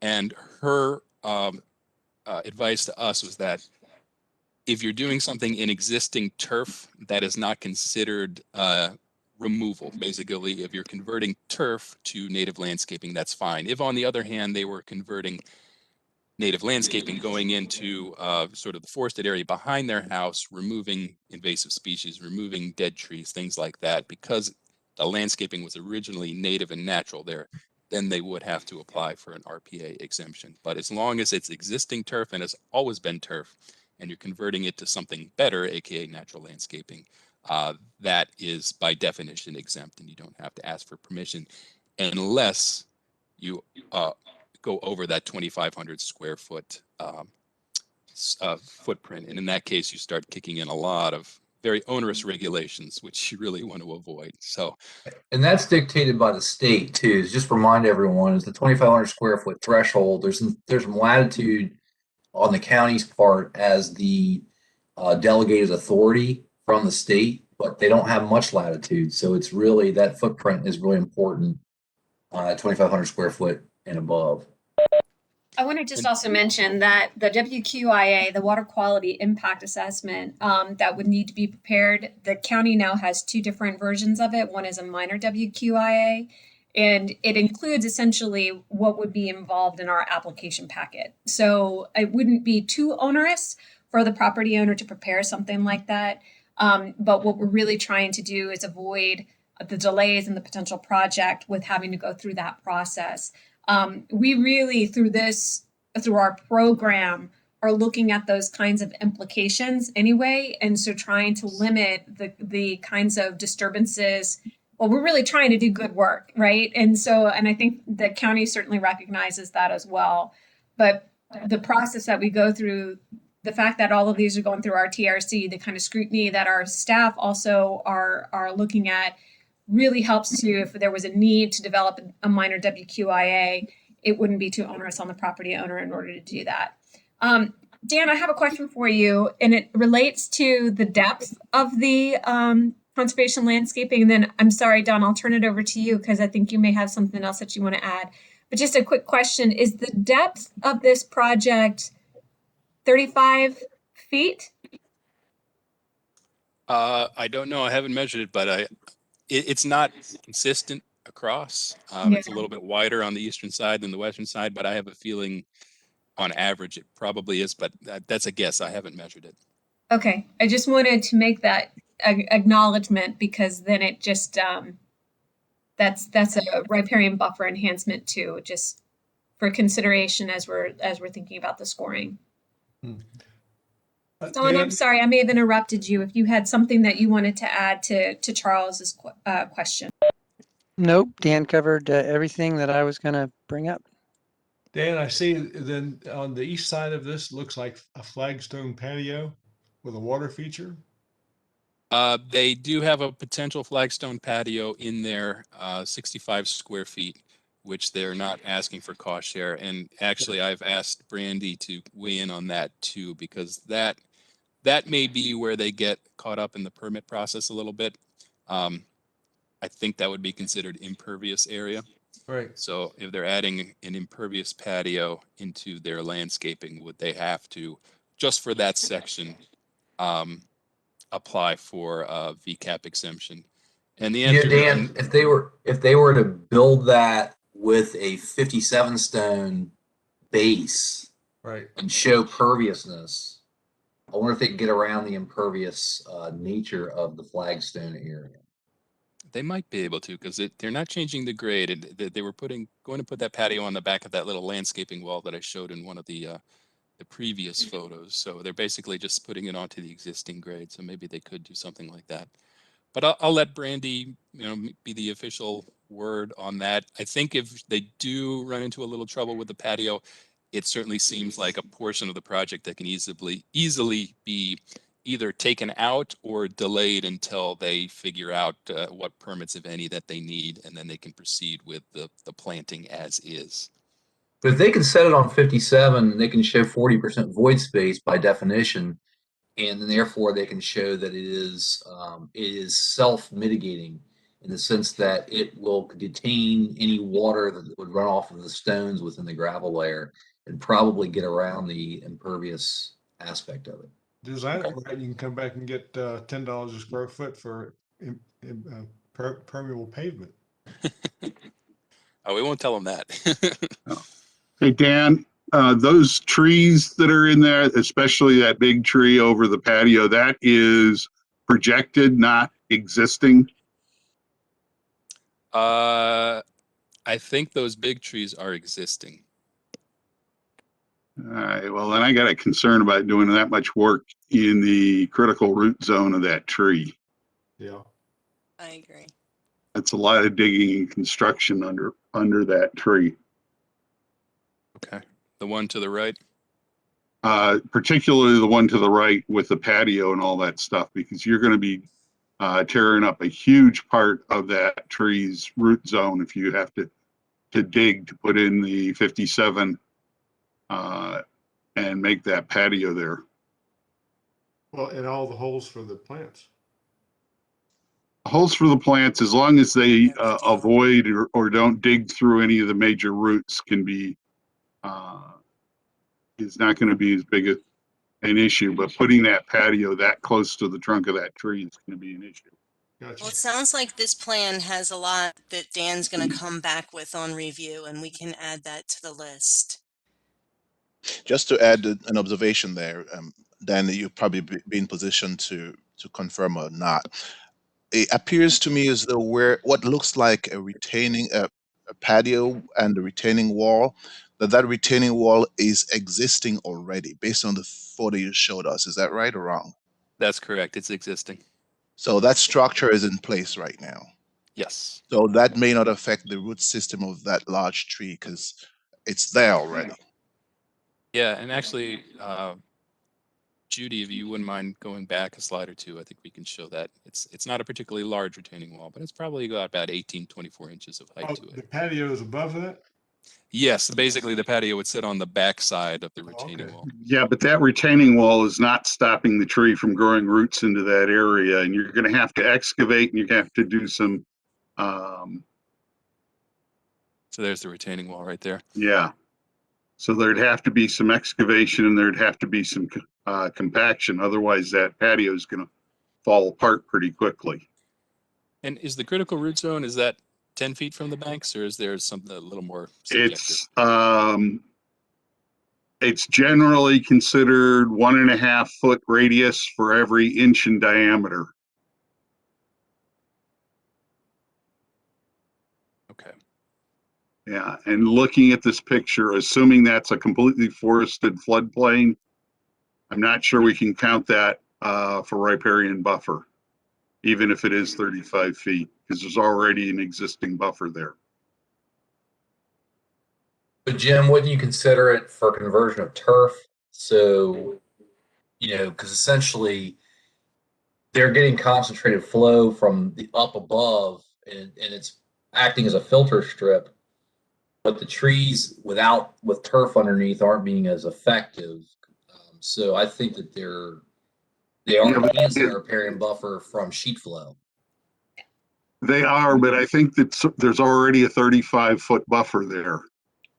I think it has more to do with our scoring. It's something that we can, Judy, we can take a look at and see and do some of that just field verification. But I want to just make an acknowledgement. Don't want to lose points. If we can get those points for the riparian, it's something to explore. So, but yeah, want to also make sure that it's sincere. We're not trying to necessarily, jam something down. I think that this is a really good project. I think, Dan, you've got some really good points that you've made, and we've heard some really important things that these folks need to take into consideration if they're, doing some pretty heavy construction and digging. All really valid points and things that I think for any of the projects that take place under these large trees, we need to take into consideration. So thanks everybody for their contribution. Yeah, and just a quick note, I would suggest too that riparian buffer, I mean, the ideal is 100 feet. So I would give them credit for enhancing out to 100 feet. And there's actually new research that shows that 55 meters is the ideal distance from any perennial water body to provide the best buffer quality and functionality. So I would definitely give them. Well, that may be, but from a regulatory standpoint, we can double check it. But with the Bay program, I'm pretty sure it's 35 feet. And I just want to acknowledge, this is again just for our ranking. So, but you're making some really good points. It is a minimum of 35 feet is what we're looking for. So if it's more than that, then that's great. If it's less than that, then we can't get the points. So that's just the point that we're trying to make. Right. No, that's fine. I just don't know if it's reportable for for the Bay. Okay. All right. The next one we have is the Grossman Conservation Landscaping. Mr. Grossman lives on Wild Cherry Place in Reston, and if you look at the map to the left, his property actually borders what's the name? Fred Crabtree Park, which is a fairly large park on the border of southern Reston. Picture on the right shows his front yard. You can see there's a pretty large area of eroded soil and very bare lawn. And eventually the water that flows over this area flows to the backyard and off into the park. And this area in the front is the area that he would like to convert from lawn into conservation landscaping. And his concerns are twofold. One is the erosion, and the other one is that at the base of the tree that you see next to his house, there's also water that pools there for a couple days after a heavy rainstorm. Next slide, please. This is another fairly large landscaping project. So that's the planting plan that you see on the left there. The total size is 1,046 square feet. His cost will be $7,747.81. So he's asking for $3,500 in cost share. The cost, I'd say, is actually quite good because he's relying heavily on plugs. And he's actually been able to get 75 donated transplants as well, too, which, of course, are free. And I'm not sure who he got them from. It might have been from his neighbor, whose project we will actually see next, because he's also working with his next door neighbor to the right, who is also planning a fairly large conservation landscaping in her yard. So even though this is 1,046 square feet on the Grossman property, it'll actually be bordering right next to an even larger conservation landscaping on the neighboring property. So I think it's a pretty cool project. They've got the design already done, and it's just a matter of them doing the implementation. Any questions on the Grossman Conservation Landscape? What's the little blue-green circle that's segregated from all the other plants? I don't know. Okay. That might be their. I was just wondering if that's one of the existing trees, or. I don't It's got a think circle around it. It may be the outlet of the downspout, or it could be that little semicircular bed that you see there. I'm not exactly sure what it is. I'm gonna guess it's a sundial feature. And they will Knowing have absolutely nothing. They will have mulched walking paths through here as well, too. So sort of the white areas that you see interspersed throughout the planting beds are mulched garden beds. It looks to me like future erosion channels going around the mulch beds. Hopefully not. That's where the flow is going now. Is there much road runoff here? Are they catching more than just what's on the property? It's mostly what's on the property. I think they do get some of the sidewalk runoff, but the road itself is curb and gutter, so there shouldn't be really much from the roadway. They do get some from their driveway as well, too, but for the most part, it's direct rainfall onto their front lawn, as well as the downspouts that are letting out at that front right corner of the property. Thank you. Sure. All right, Judy, if you could move to the next slide. So as I mentioned, Mr. Grossman is working with his next door neighbor, Miss Allen. and she is going to be doing an even larger conservation landscaping project. So similar to Mr. Grossman, her backyard abuts Fred Crabtree Park. This is a photo of her front yard. She's got a pretty poorly growing, patchy, grassed front yard. It slopes down to the front of her house. She's having both some drainage problems closer to her house. So basically the front yard is somewhat sloped, and it drains down to side yards on both sides. So she has a little bit of erosion occurring on the front. And then if you hit the forward button, she's got some stone walking paths along the side of her property, and she says every time it rains, she sees a new little deposit of sediment on those stone pavers, and she'll have to come and scrape them off with a shovel so that nobody slips. So there's definitely erosion occurring, and of course, whatever doesn't get caught by the stone pavers flows down to the backyard and off into Crabtree Park. And I think I've got one other photo in there, perhaps. Oh, no, the next photo is the landscaping plan. So this is a big one. Gee. The total size, she's basically planning to take out her entire front yard and parts of the side yards as well too. And Judy, if you hit forward, it should show the footprint of the house, and one more forward should show the footprint of the driveway. So basically, the entire front of the house will be converted from this kind of patchy grass into native landscaping. She's working with the same designer as Mr. Grossman. So those white areas that you see interspersed throughout the front yard, those again are mulched garden beds. They're going to mulch those with what they call arbor mulch, whereas the beds themselves will be mulched with shredded hardwood mulch. The total size for this project is 3,879 square feet.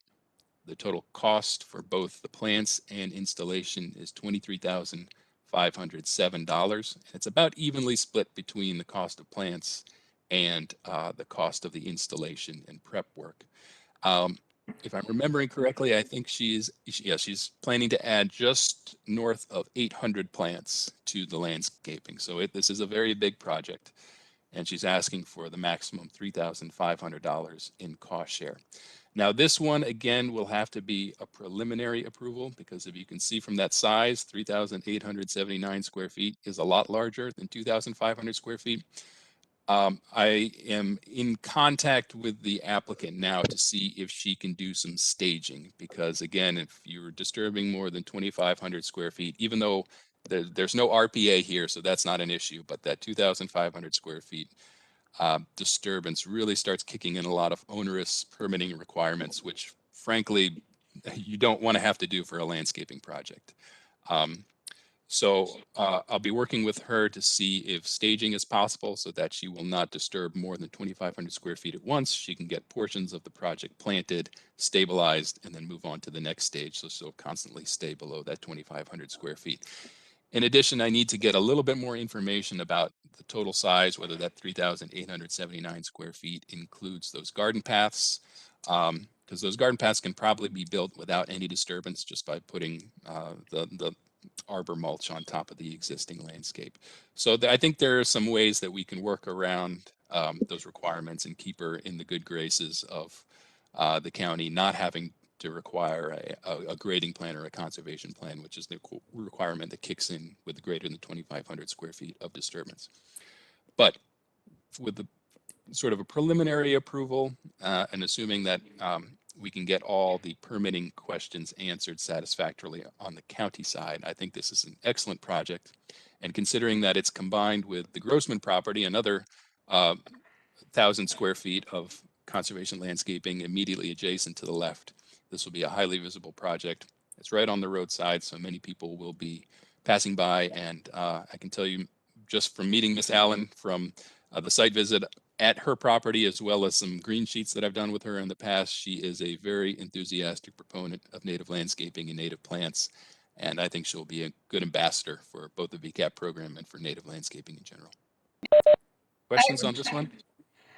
Not a question, just a comment. This is another example, I think, of I love the fact that neighbors are working together to try to resolve some of these these concerns and recognizing the shared value and working together on things, which I think is a great story, a great example, and one that I hope we can highlight, if all goes well, highlight as part of our sustainable garden tour, certainly in the future.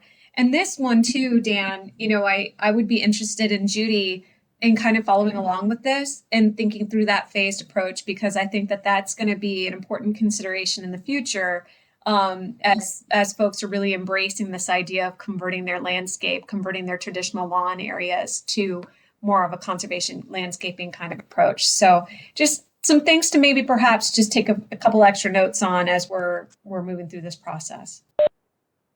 I want to add on what Laura was saying. I also agree. I think these are really good projects, and I do applaud that conversion to, especially when you're increasing floristic quality and the potential to support, especially insects. I will note, though, that we've talked about this in the past. It appears, not knowing all the site conditions, but it appears that part of the issue of both these properties is that age-old thing of trying to maintain crappy turf under trees, likely with compacted soils from the original development. And one of the things in some of the other projects, people are going to great lengths to pay to amend soils and put in blockages, when the thought of retaining your leaves on site and simply not having lawn under trees is another approach. But I do completely applaud this conversion to natural native landscaping, which will essentially hopefully retain a lot of that same organics. And do you have any idea what she means by arbor mulch? I don't, but that is the term she used on her application. Shredded hardwood mulch for the beds, arbor mulch for the garden paths. Okay. Probably chipped, probably. I mean, if she's talking about chips from an arborist company, that's great. I have a little concern about maintaining those paths over time, because of the tendency for a lot of mulches to kind of mobilize during rainstorms and floating away. But if you're talking about arborist chips, they probably will stay in place because they're going to absorb the water rather than repel it. Okay. This project looks like one that would be great for the sustainable garden tour, in terms of starting with what we are looking at today and going through the whole project to the finished product. Yes, I agree. Especially considering it's the two properties combined, so it's in Yeah. effect even a larger conservation landscaping, because really they're planting right up to their shared property line, so there's not really going to be any border between the two projects. Hey, Jim, and just like let's basically Googling arbor mulch. There's not a perfect definition, but it looks like it's just a tub ground material consisting of tree parts, but it looks like conifers are significant. Yeah, I looked at that same website, but that's Santa Rosa, California. I don't think they're sourcing it from there. Right. No, I agree. I'm just saying that in general, what I'm reading is more of a potentially a conifer dominated tub ground material. Well, that's because that's what the arborists are cutting in that area. They're just Yeah. referring to probably wood chips from mulch. I don't think it's anything fancy. I heard in another couple Zooms that I was in just about maintaining garden paths that is how some people had commented, or some speakers had commented them as arborist mulch or arborist chips or Yep. things like that. So we have just two more. If we can hang on, I need to finish up myself and be done before our given time of 12 noon. So if we can just hang on for a couple more. Is there any other big hangups with this one design here? No, my only concern is that 3,800 and the grading plans and that stuff. Well, they talked about staging Yeah. materials and Right. No. But that's going to be a consideration. I think any Okay. approval that's given either here or at the board meeting, the official approval will have to be contingent upon figuring out how they're going to get around that requirement for a grading plan. And if we can figure something out, then I think then our approval would kick in and no longer be contingent, but it would have to be contingent until that time, because I wouldn't recommend they proceed without getting a definitive answer about whether or not they need a grading plan. And if the results of that discussion with the county indicate that they'll have to reduce the footprint of their project, then this would come back to the TRC again next month for approval, since it would be no longer 3,879 square feet.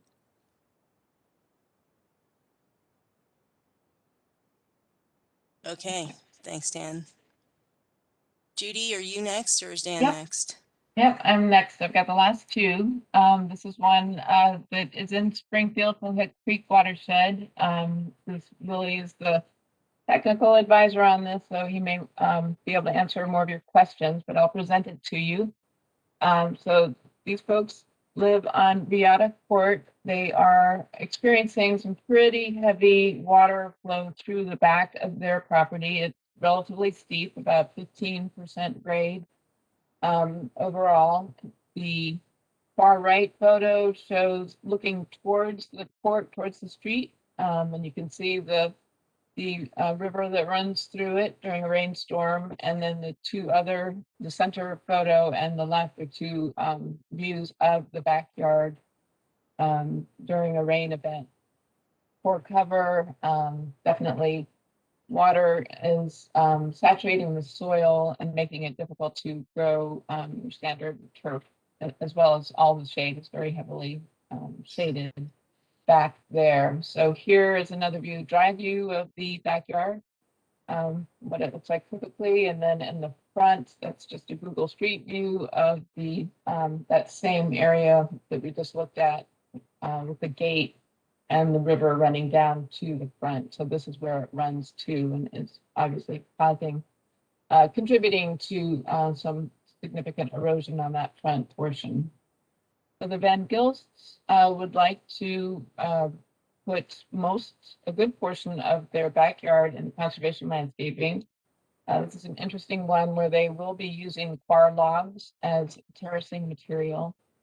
And that is allowed under the Vcap program with this, given the steepness of their slope. The project is 1,062 square feet, and the cost they receive from their landscape company is $10,669.52. They are show a breakdown there. The core logs themselves are $3,600 at that cost. They will be adding native perennial and grass seed mixes, which is actually, I believe, beyond. Will can correct me if I'm wrong, but I believe it's around the edges of the actual planting area, so that may exceed the 1,062 square feet in terms of the area that they're planting, but approximately the project is 1,000 square feet. So, any questions on this one? Those trees shown are existing trees. Those are existing, yeah. So they're going to plant a small area with plugs, shrubs, and the mix, the perennial and grass seed mix. I'm trying to figure out where all the cost is coming from. 415 native perennials. Is that all going to be in that little square in the middle? Yep, in the 1,000 square feet.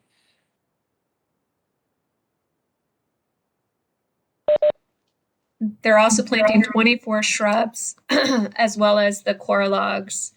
So I'm trying to think, does this includes installation costs?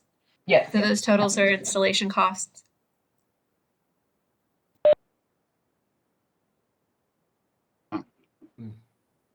I hope they got some deer fencing.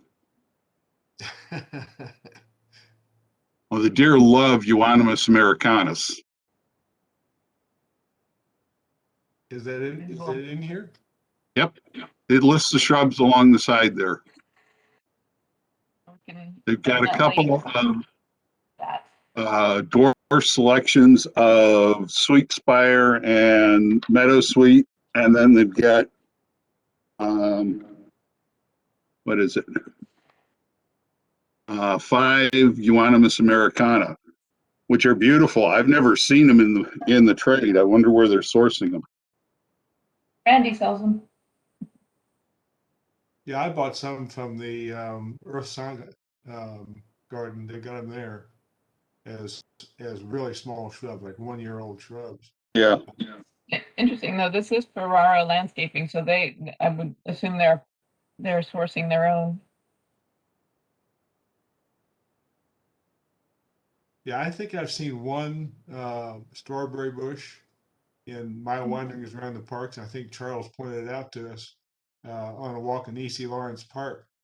I have not seen it anywhere else, and there's a reason for that. Like you say, Jim, this is on the top of a deer's list. It is. The only place I've seen it being successful is in the middle of a pawpaw patch. There's actually it's occurring even in places where like Dora Kelly Park, which has severe deer browse, where they're next to a trail. It's been blooming for years, where you have a lot of dog activity. So there are areas next to human activity components that it does survive and do okay. Yeah, Fountainhead Regional Yeah, Park's but I've seen a lot of deer browse in these kinds of areas. So Yeah. I think that this is a just something perhaps to bring to their attention. Certainly, that they are very attractive to deer, and that from a maintenance perspective, they may want to consider some sort of deer protection around it. And I don't know if we have a suggestion whether it's true deer fencing or using some sort of, cage. Probably wouldn't be very beautiful within their landscape after they get it done. But certainly those are some things that they should be taking into consideration. It'll be a Perhaps- And Perhaps there there are may be some kind of companion plant that, Judy might even know. Judy, you know a lot about plants and different kinds, but there might be something that we could suggest as like something with texture or kind of that could give kind of the deer or some other critters desire to go somewhere else.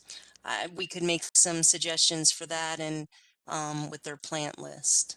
Well, a simple thought process is Lindera, because where it does grow in denser patches, deer really don't browse it too much. It's because it's not that palatable. So spice bush, if they were to add that to their palette potentially and co-locate it, might be a suggestion. And you might consider, if they have problems, just individual cages of welded wire that they're not the most attractive thing, but they would preserve the plant. And maybe if you get enough material up around it, then like Lindera, it could survive. Yeah, exactly. Yeah, And let your dog out at all hours and make sure it urinates a lot. That has been my best deer protection for my own property. I'll tell you that much. Right. My dog will go after anything that comes through. But yeah, I think Judy, that's an important consideration for these folks. If that's the plants that they do want to use, that they take that into consideration. Okay, great. And most importantly, I want to thank Judy for her allusion to a good movie. What is that? A river runs through it. Oh, thank you. I forgot I did that. It's easy to use that on many of these green sheets visits. Oh my gosh. All right, well, on to the last one. So Kent Rain Garden is in the Accotink Creek watershed.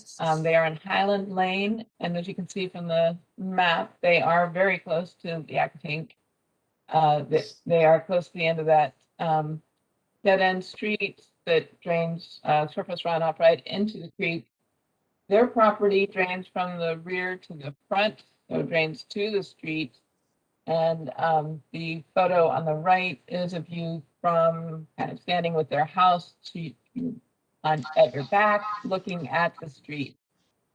This is one that Maria is a technical advisor on, so she may be able to answer your questions more specifically than I can. But this homeowner is very apparently very involved in their landscape, and they, over the years, they have struggled with this area that is shown here where they'd like to put a rain garden.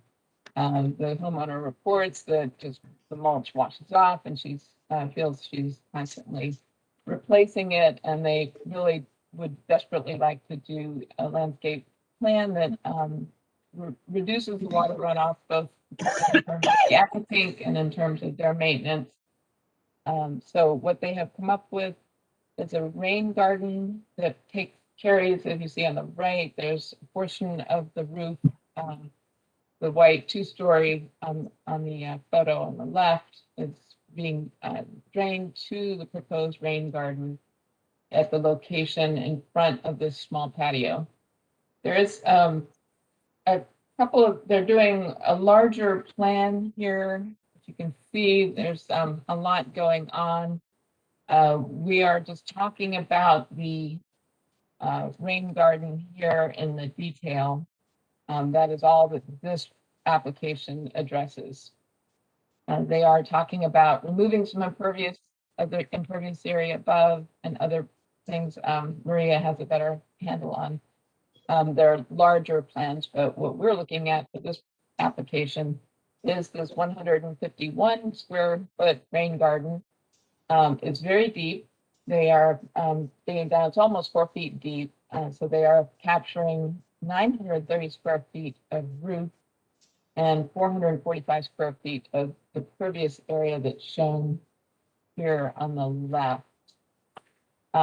Not clear, I think we were going to get some clarification if they're including that existing impervious area in their impervious area calculations there, which it appears that that will drain to the rain garden as well. So the 930 square feet of impervious area may also include that patio. I believe that is it for the presentation. They are outfalling to the street. The underdrain, it is not a, the infiltration was fairly poor, 0.25 inches per hour or less. And so they are installing an underdrain as the program requires, and amending the soil. So did I include no, I didn't include the detail, but they are including 2 feet of amended soil, I believe, in the rain garden and 1 foot of drainage gravel. And we have asked them to pull back the outfall inside of the property line 10 feet and provide us some dimension of the distance from that existing 30-inch tree that's under the arrow. Be able to determine what impact this rain garden would have on that tree.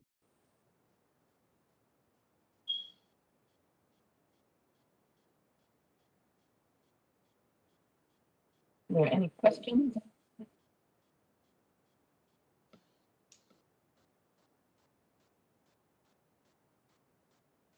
Any questions on these?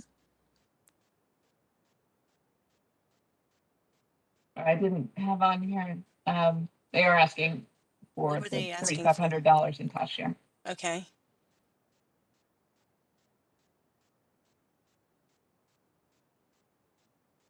Is that how much all of our rain gardens cost? $18,000. Isn't that kind of extraordinary? It is very high. It is a very deep rain garden, and they are putting in that long length of under drain, which I think typically our rain gardens are not quite so engineered. Oh. So that does account for a little bit. It is high.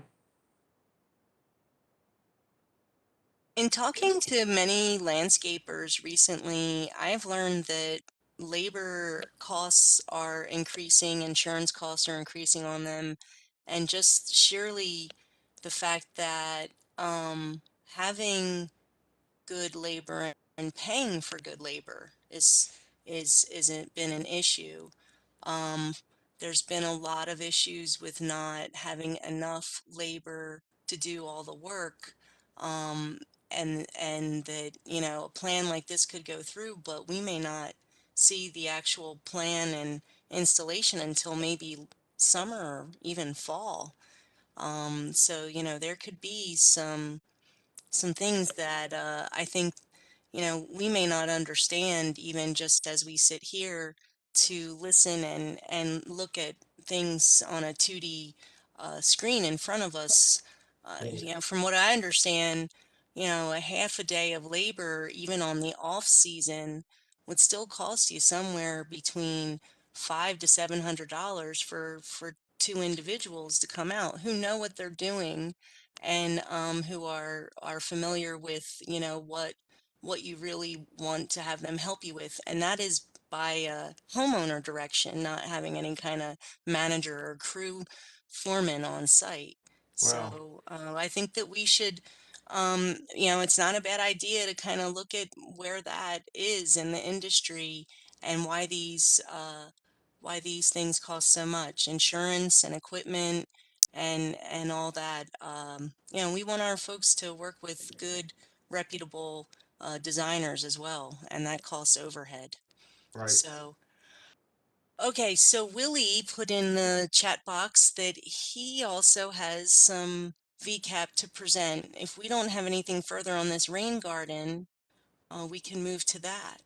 The only thing I would point out is the 36-inch diameter tree with a trench and the 30-inch diameter tree very close to that rain garden. Those are certainly not a deal breaker, but those are cautionary. And it would be good if they had somebody out there who could do root pruning while they're excavating that rain garden. So they get nice clean cuts across those roots instead of backhoe cuts. And yeah, this is a landscape company that I think that does provide that kind of service, but we will emphasize Okay. that in our comments. Yep.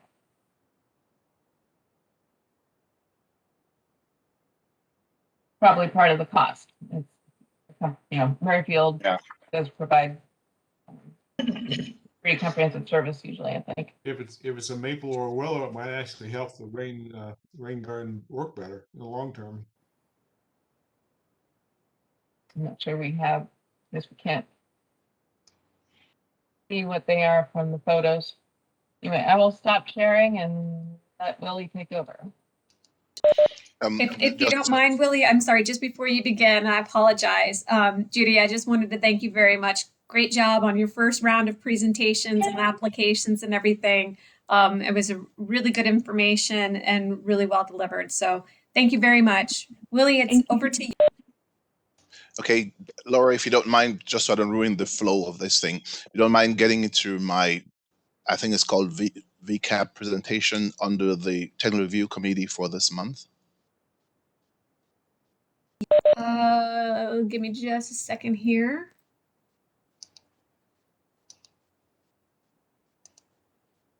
I can take notes again, Laura. Thank you, Dan. I appreciate it. It's just loading. So give me just a moment. Okay, Willie, I see you have it open right now. Hold on one moment as the gerbils work. Run on the wheel. Okay. Let me open this. Oh, it's going to do that again for me. Okay. I'm going to share my screen here.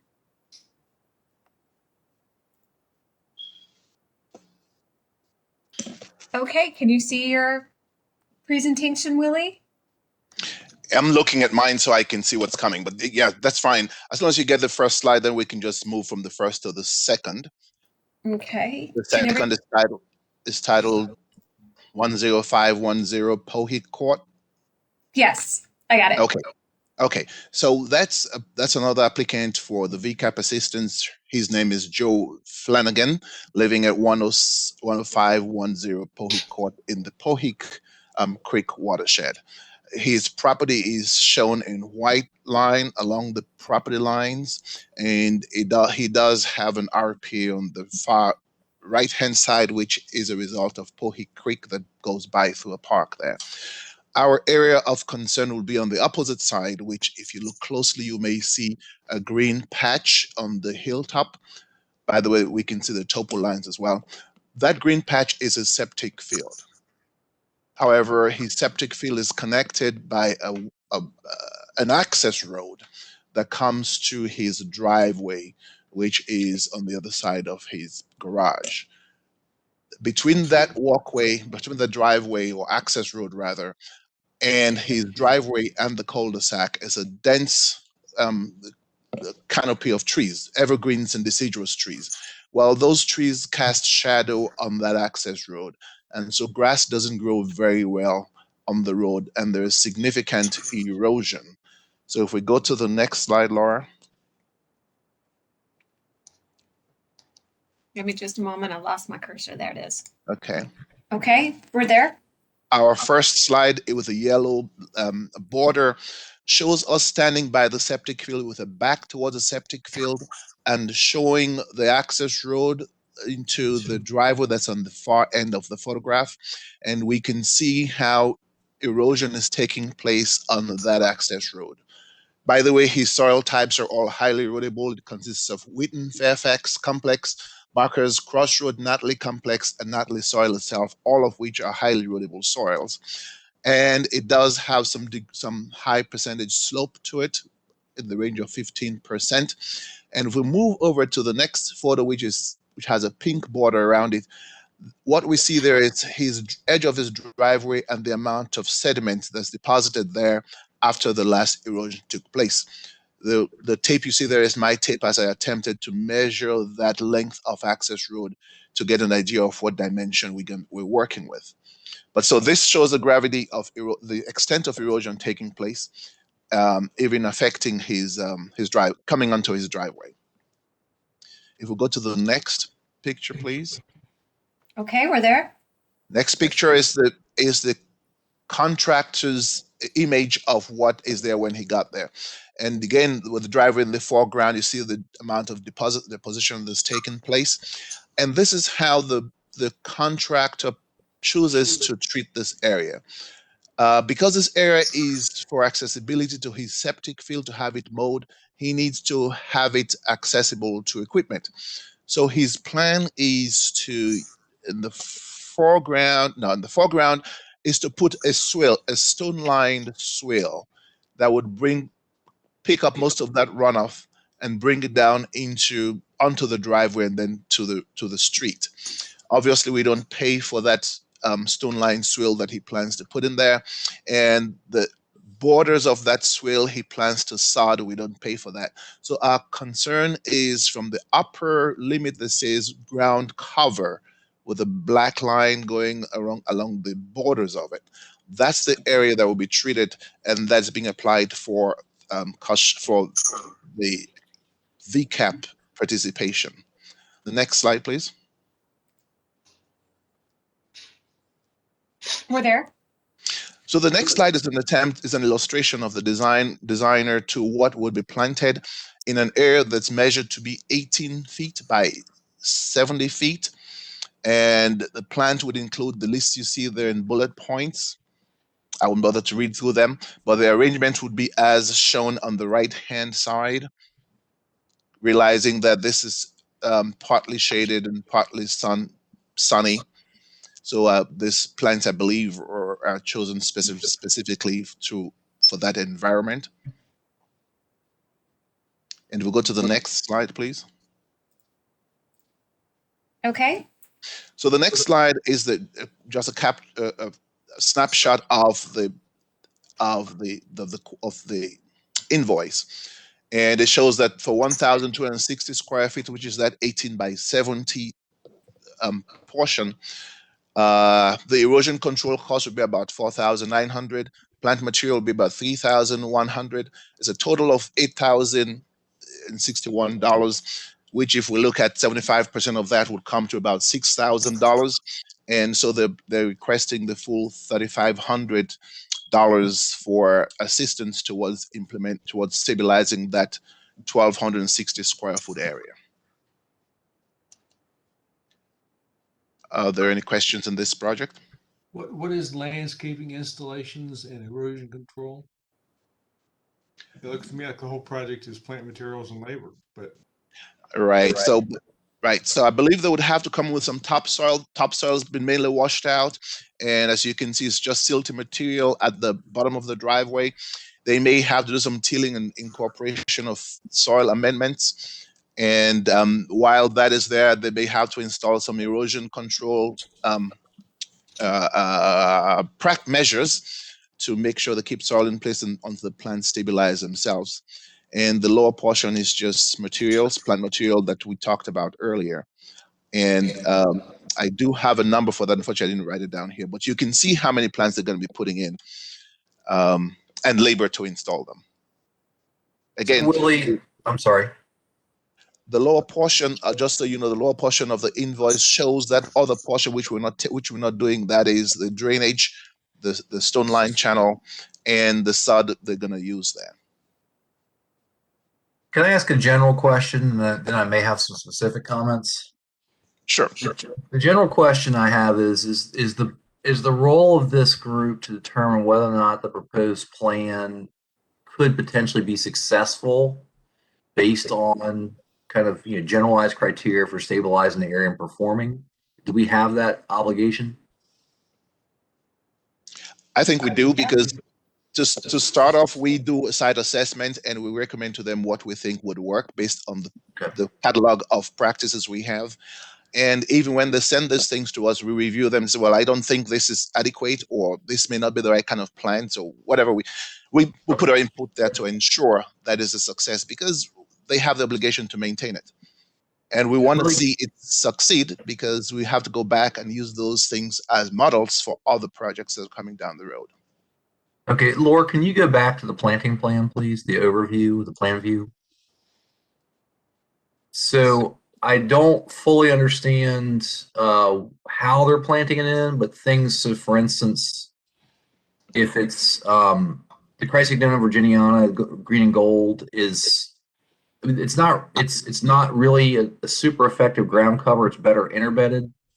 And so I think there's some issues I have with the mass plantings, because I'm not sure the sedges would be fine, but I have a problem with overall the performance of mass planting something like green and gold and expecting it to perform. If it were, golden groundsel, that would be much more likely to fill the space. But I just think that their planting plan has some issues. I would recommend revision to interplant things like green and gold with other species, so that has a more effective overall ground cover and performance through the growing season. Okay, interplant with other species. Can you make a suggestion there so we know what we're saying to them? Well, I mean, they could mix it up with other appropriate plants, such as the Pachyra, the golden groundsel. They could use Aster divaricata or Eurybia divaricata, which is the native woodland aster.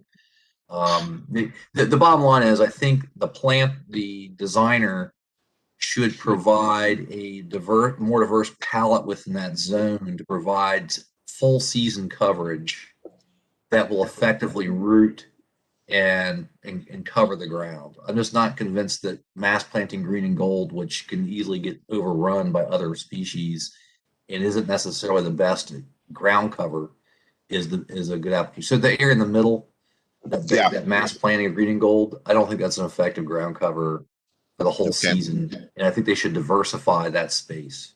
Okay.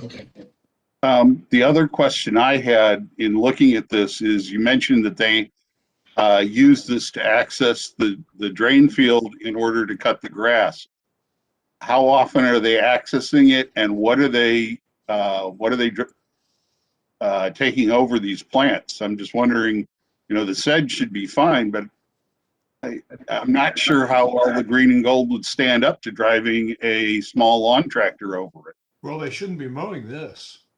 Why would Well, they wouldn't be mowing it, but they're trying to they have to drive it there over this to get to the area they are mowing. I thought this was a dead end. This is just No, they have to access a septic field which has to be kept grassed.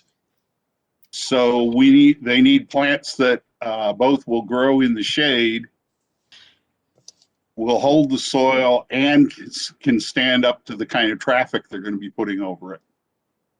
let me suggest, and I know this is not conventional wisdom, But I think the whole drain field ought to be covered with native plants. You don't have to have turf over a drain field. That's silly. I think that's outside.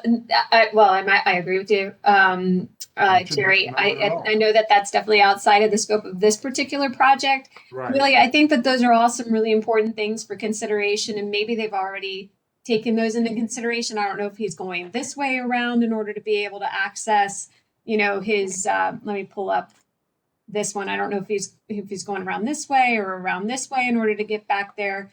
But if not, it may be worth, considering the placement of some of these species so that he does have that access, maybe have that Pennsylvania sedge, along one area, or mulch an area so that he can gain access to that location. And that may very well have already been considered.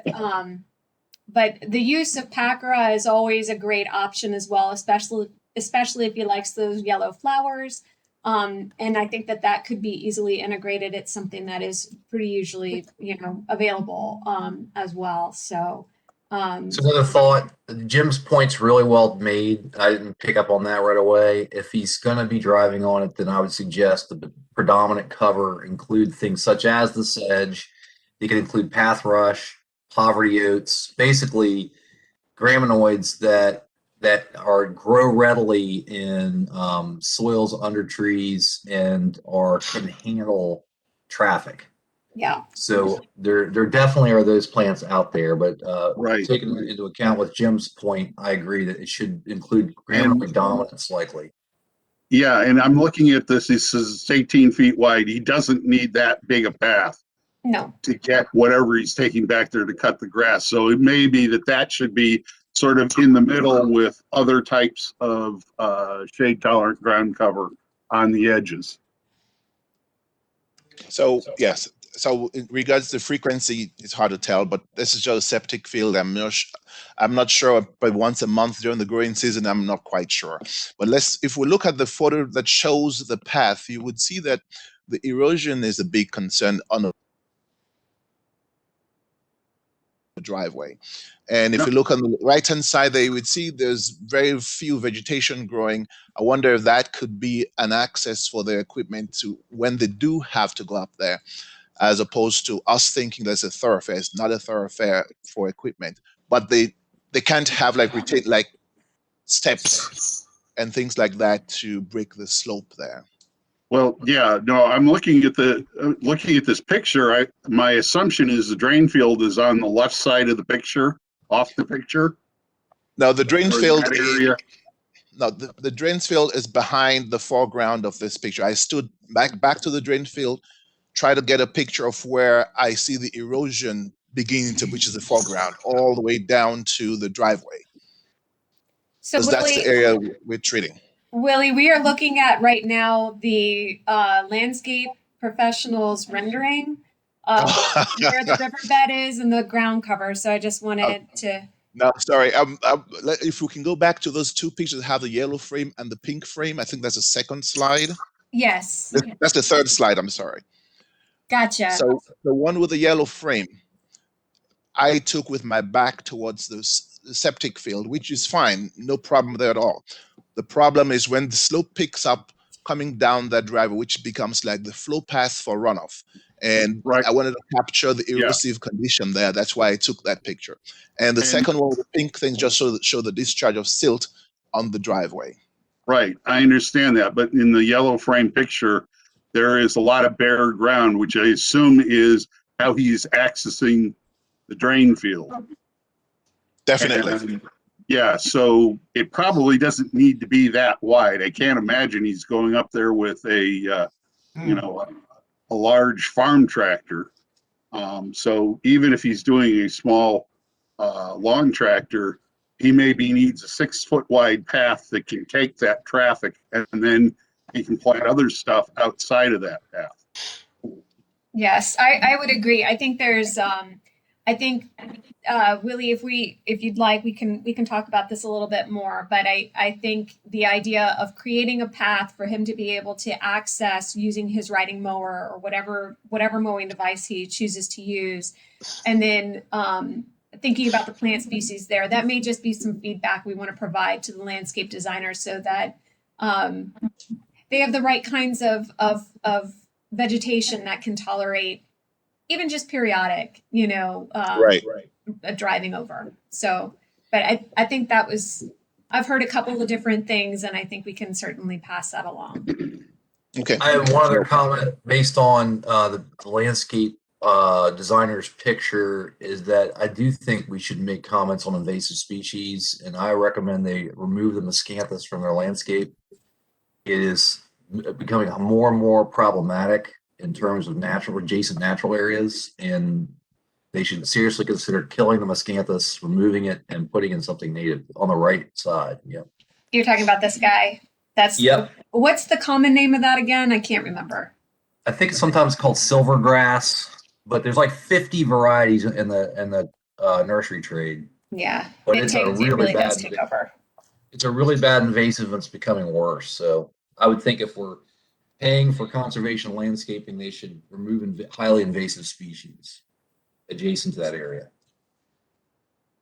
I did Okay. want to have one quick comment that I know Willie had, correct me if I'm wrong, but I think originally these folks were proposing to plant Pachysandra, Japanese Pachysandra, and Willie encouraged them to, they told them they had to change to a native plant palette, and so this is educating another landscape professional as we go through this project. I think it's good. They are getting on board with the new way to go. So there is some value in this. Great. Yeah, the first version was just a bed of Pachysandra all through that ground cover area, and we objected. No, we got to have some diversity. Got to have some tried and true native plants that would adapt to that kind of thing and serve the purposes of supporting wildlife if possible, creating some aesthetics year round if necessary, etc., etc. That's great. Okay. I do want to just mention that Adria had to step away. She did have to depart at 11:30. So I'll kind of carry on with facilitating if that is okay in her absence. But does anybody have any additional comments on this particular project? Not particularly. I just wanted to ask Charles what he thought of wild strawberries as a ground cover. You can move on. It's a great plant. It'll blend with that. It will. I agree with you, Jim. I think since he's driving, I wouldn't consider it super drivable, but it's tough. It could certainly persist within the mix. And in a good environment, it really spreads. It does. We planted 3-4 years ago, and now we've got about 100 square feet of it. And it's all in bloom right now. It's so cute too. Again, a yellow flower. No, not yellow. The yellow is the non-native. The white is the native. Oh, well, the yellow is the Potentilla indica, which is the false strawberry, and then there's the native Potentillas. There's 3 species of those. They have 5 leaves. No, I'm not talking about Potilla. I'm talking about Fragaria. Fragaria, I know, but yeah, Fragaria is the white-flowered native strawberry. Gotcha. Well, then I have a lot of weeding I need to do. So, all right. But you might have. Look for the number of leaves, Laura. If you have if it's 3 leaves and looks like a strawberry, then that's the false strawberry. If it is 5 leaves and yellow flowers, it's a native cinquefoil. Yeah, I know. I got a lot of weeding And that's to one do. that will take a lot of traffic. That's true. Okay. Taking over my neighbor's front yard, and he's just ecstatic because he doesn't have to mow it. Have we right. Have we ever dealt with this landscaper before? Do we know? Because he sounds like he's kind of clueless. Are you talking about this particular one, Jerry? Yeah, Elite Landscaping for that last bid. Oh, Elite. I'm not sure. Yeah, see the heading at the top. I mean, if they start off with Pachysandra and they come out with masked plants that aren't good for the setting, and not concentrating on the job, which is to make a path for the lawnmower. Who is it? Who are these people? I don't know, but it seems to me they're not helping us, and they're not helping the landowner. 110 wine quarts. Well, we are. They take our training. Pardon? We can recommend they take our training. that maybe. Good idea. Okay. Well, I think we are ready to move on to the next one here, Willie. And it looks like this one may have some images. So let me see if I can open up the slideshow. Whoops.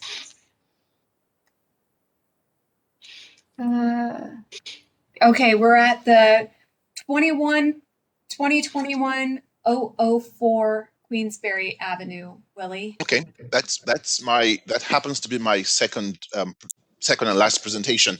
That's the address for Karen Aftergot, and the property is shown in white boundary line, and I'm hoping you can see the contour. Contour does a lot for me, so hope you can see the contour, even though it doesn't stand out very well. But the steepness of the property is more serious at the back, which is the southern portion of the property, than in the front. Of importance is that Miss Aftergot is one of our was a previous participant in Vcap, and had established built a rain garden in the front. In fact, this aerial photograph, I think, shows when that project was underway, if you look at the very front northern portion of the property.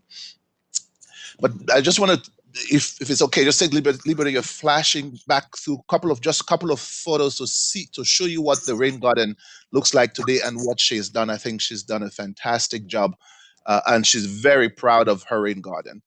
So with that in mind, Laura, if you can skip to the next picture, I wouldn't be able to see what it is, but yes, the picture. Next picture should show a huge stand of vegetation, which is now her rain garden is buried by those vegetation. And if we go to the next one, you would see how she went ahead and sort of beautify the rain garden by putting a driveway and planting more vegetation that wasn't called for. So that's just the kind of person that she is, and that's why I was happy to work with her on this other project, which when we get back to the photo of the property, we're looking at stabilizing that eastern side piece of property and the southern portion of the house, which you probably can see that it's washing away. What she has back there is all mainly glenelg soil, steep glenelg soil. Again, long slopes, highly erodible type of soil. So there's need for some work to be done. If we go to the next picture. Okay. I'm hoping it shows like 3 steps coming down. Yes, it does.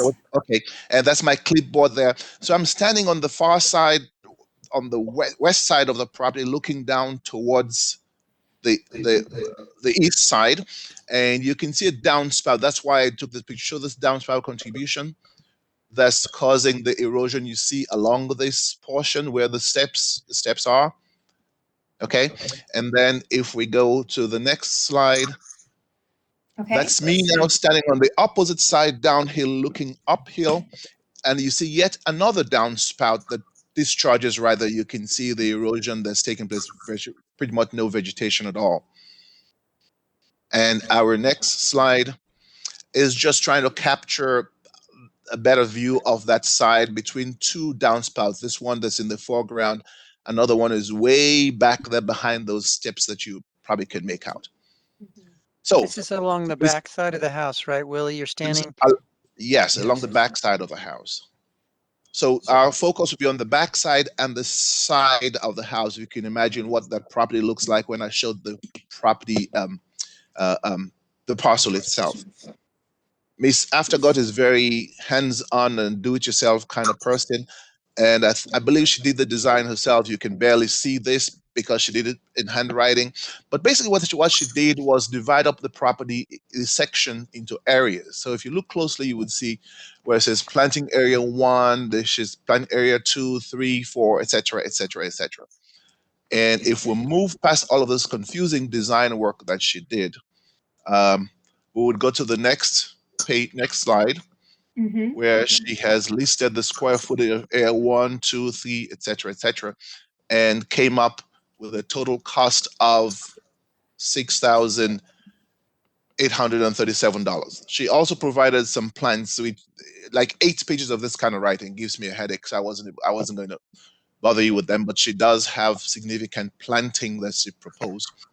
And at almost $7,000, 75% will be $5,100.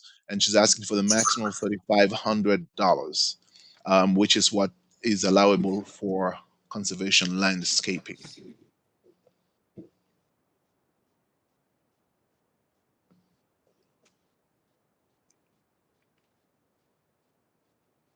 Does anybody And have that's like- any comments or that's like- questions?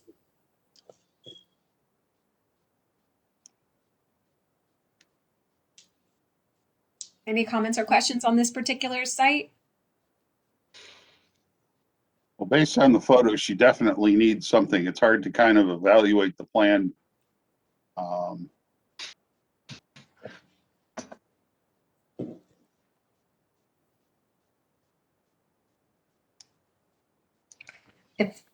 It's heavy shade. That's from the aerial photo just on Gem. There's some big trees back in that backyard.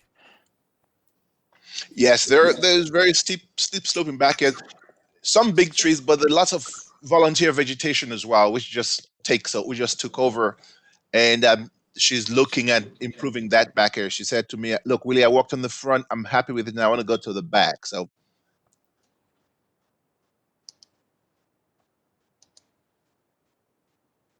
Okay. It's hard to be very specific because it's hard to read. I mean, it is difficult to read. I was trying to see if I can get to his submission. And I think he wrote them all in pencil. So that's how it came to us. yeah. And I believe just to orient, those 3 steps that we were looking at in, whoops, forgive me, I'm going to flip you guys around here quite a bit. These 3 steps, the back side of the house, and then this are here. Laura, if you go to the picture of the property, the parcel, right? Yes. You will see the yellow roof of the main house itself. Then there's a shaded area on the left hand, on the southeast corner. That's the roofed porch that they have.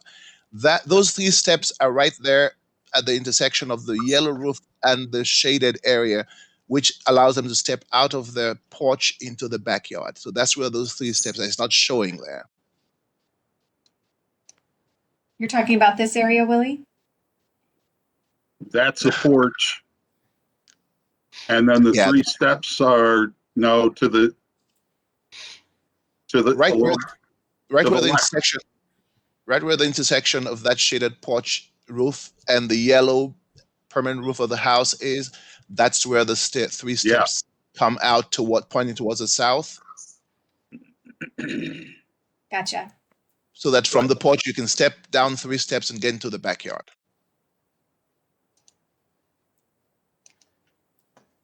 Okay.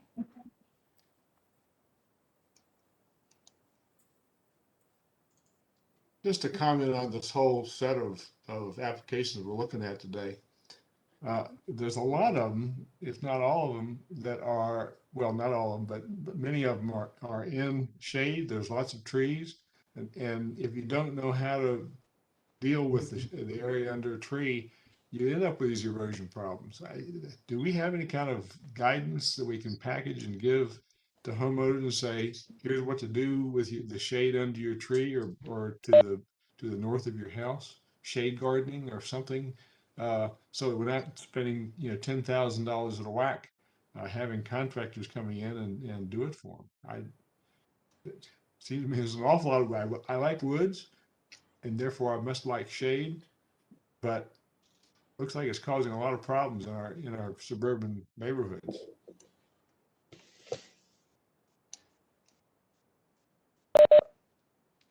Does anybody on the technical team want to share some of the things that they provide in terms of green sheets? We have a lot of information that is available on the website, including information on planting for erosion conditions and slope conditions. And also, Plant Nova Natives has a lot of information that's also readily available that we also promote. But does Anybody on the technical staff want to take that one? This is Dan. Other than the plant lists that Laura just mentioned, we do have for those folks who are adamant about keeping the area in grass, we've been recommending creeping red fescue a lot, as that seems to be, from anecdotal evidence, the most shade tolerant of the turf grasses. And I can't quite tell if it's native or not. Some sources seem to say it is, some say it's not, but either way, for those folks who do want to maintain grass in the shaded areas, that's what we've been recommending, or at least what I've been recommending. I just And wonder then whether these people come in with these shade gardens that we're paying big bucks for, $10 a square foot. Whether they shouldn't be required to try the methods we've already put out there. If we've got it on the website, we should ask them, have you checked our website? Have you done what we suggest do for this kind of situation? Instead of just step right up and go from a really sorry situation to to $10 a square foot. If they haven't tried themselves, then why are we spending state money to help them? This is Judy. From what I've been, the site visits I went on in the fall with the technical team are somewhat like green sheets visits. They were in some ways hard to tell apart as a new person on board. So, the recommendations for planting, for amending the soil, for reducing foot traffic, for leaving leaves on the ground under the trees, all of those things I think get recommended at that site visit, which is one reason why that site visit is so important. And for most of these folks, I think the landscape plan is then added on top of that initial advice. I don't know if that helps. I know it's not part of the program, it's not in the manual, but I see a lot of money being spent for situations where, I think, and I'm not the expert here, but I think that a lot of progress, a lot of the benefits we're paying for could be had with much more modest efforts. I can tell you from my experience in going out to a number of site visits last year, that there were a number of cases where I took a look at the site and I said, I don't think you need to invest this amount of money to be able to resolve your issue. And even as we were looking through a number of the site visit applications that came in, we recognized that some of the issues could be resolved by raising the fence line, an inch or two, so that the overland relief could take care and resolve the issue and remove the puddling that was creating a situation in a shady area, and allow that water to be able to reach the stormwater system. So, there's definitely, I can attest that our team is not necessarily looking to try to get folks to spend a whole lot of money, but that's also the residents' discretion as to whether or not they want to move forward with something like that too. But I know that our team is providing a number of different options for them to consider, including that least cost option. And it may be the applications we don't encourage, it might be the best projects we're doing. Giving them the information on site, this is what you could do. And is it possible that many of the people who decide not to apply do what I'm suggesting, is they go ahead and try something on their own? I think that we're is the case. recognizing, I think we're recognizing, and I think the demand for native plants is a great example of just, there's a lot of people taking matters into their own hands and not necessarily participating in our program. And I think we recognize that you're going to have those that do need that little bit of incentive. And I think the example that Judy shared a little bit earlier in regards to Hunter Vale community, that they needed that little bit of incentive to be able to encourage the community to buy in and do the right thing.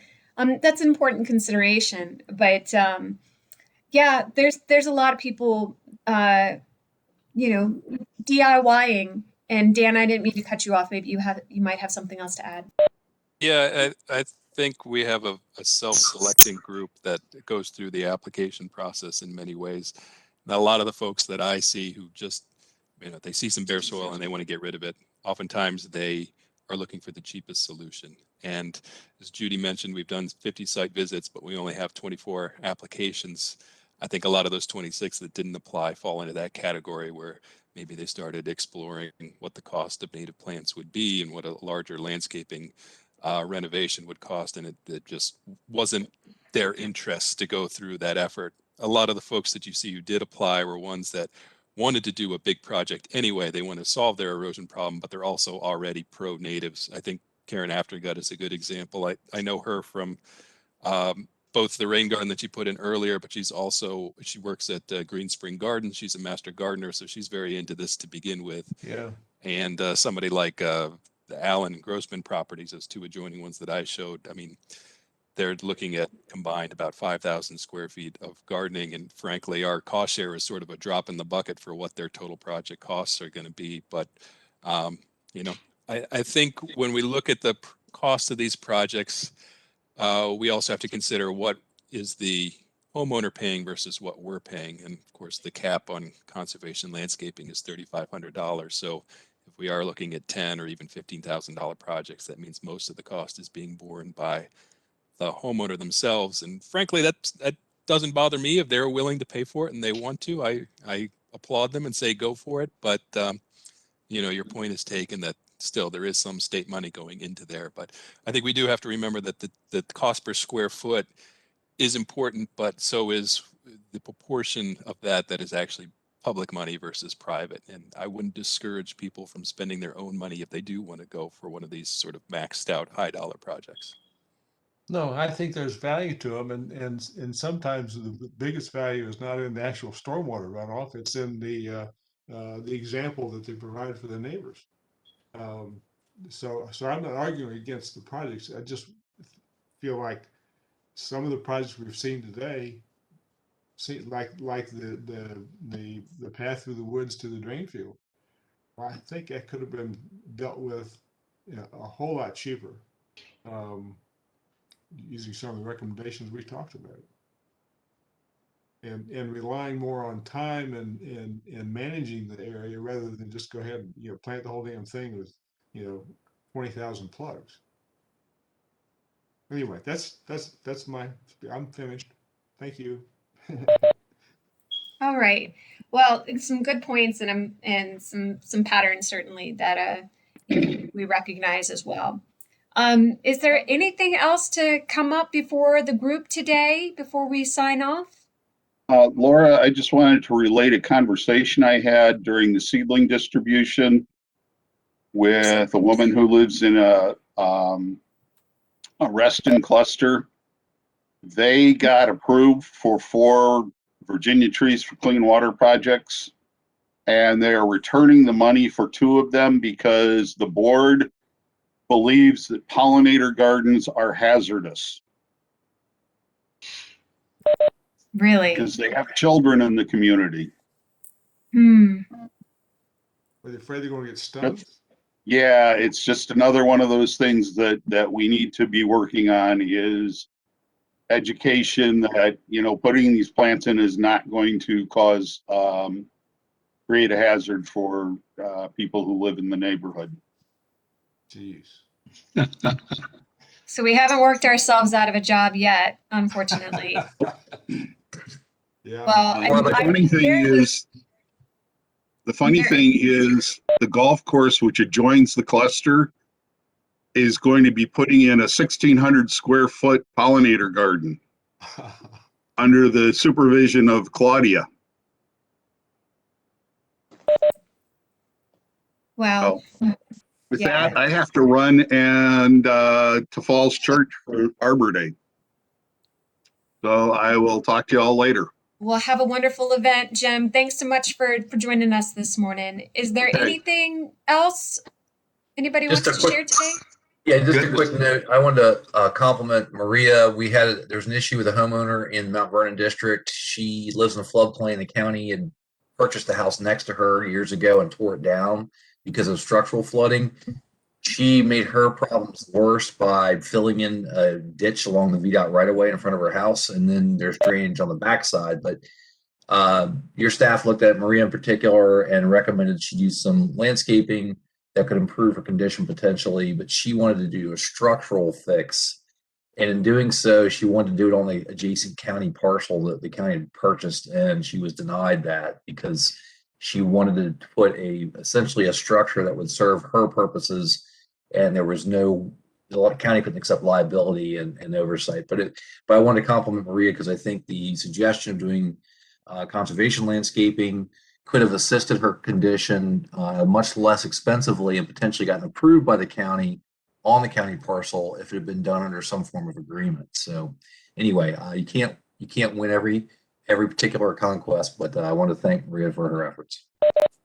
Thank you. I think I know which one you're talking about, and I know that was a bit of a complex situation. So great job, Maria. Kudos. I think we all need to use our little emoji reaction. Woohoo! Good discussion today. Thank you. Thanks very much. Is there anything else for today? All right. Well, thank you all very much. We are going to end a minute early today. Great conversation. And again, great job, team, on presenting that information. So do we get a thumbs up for those who are ready to adjourn? All right. Seeing all the thumbs up. Everybody have a great day. I hope you have a chance to get outside and enjoy this beautiful weather. Bye. Thank you. Bye Thank all. you. Bye.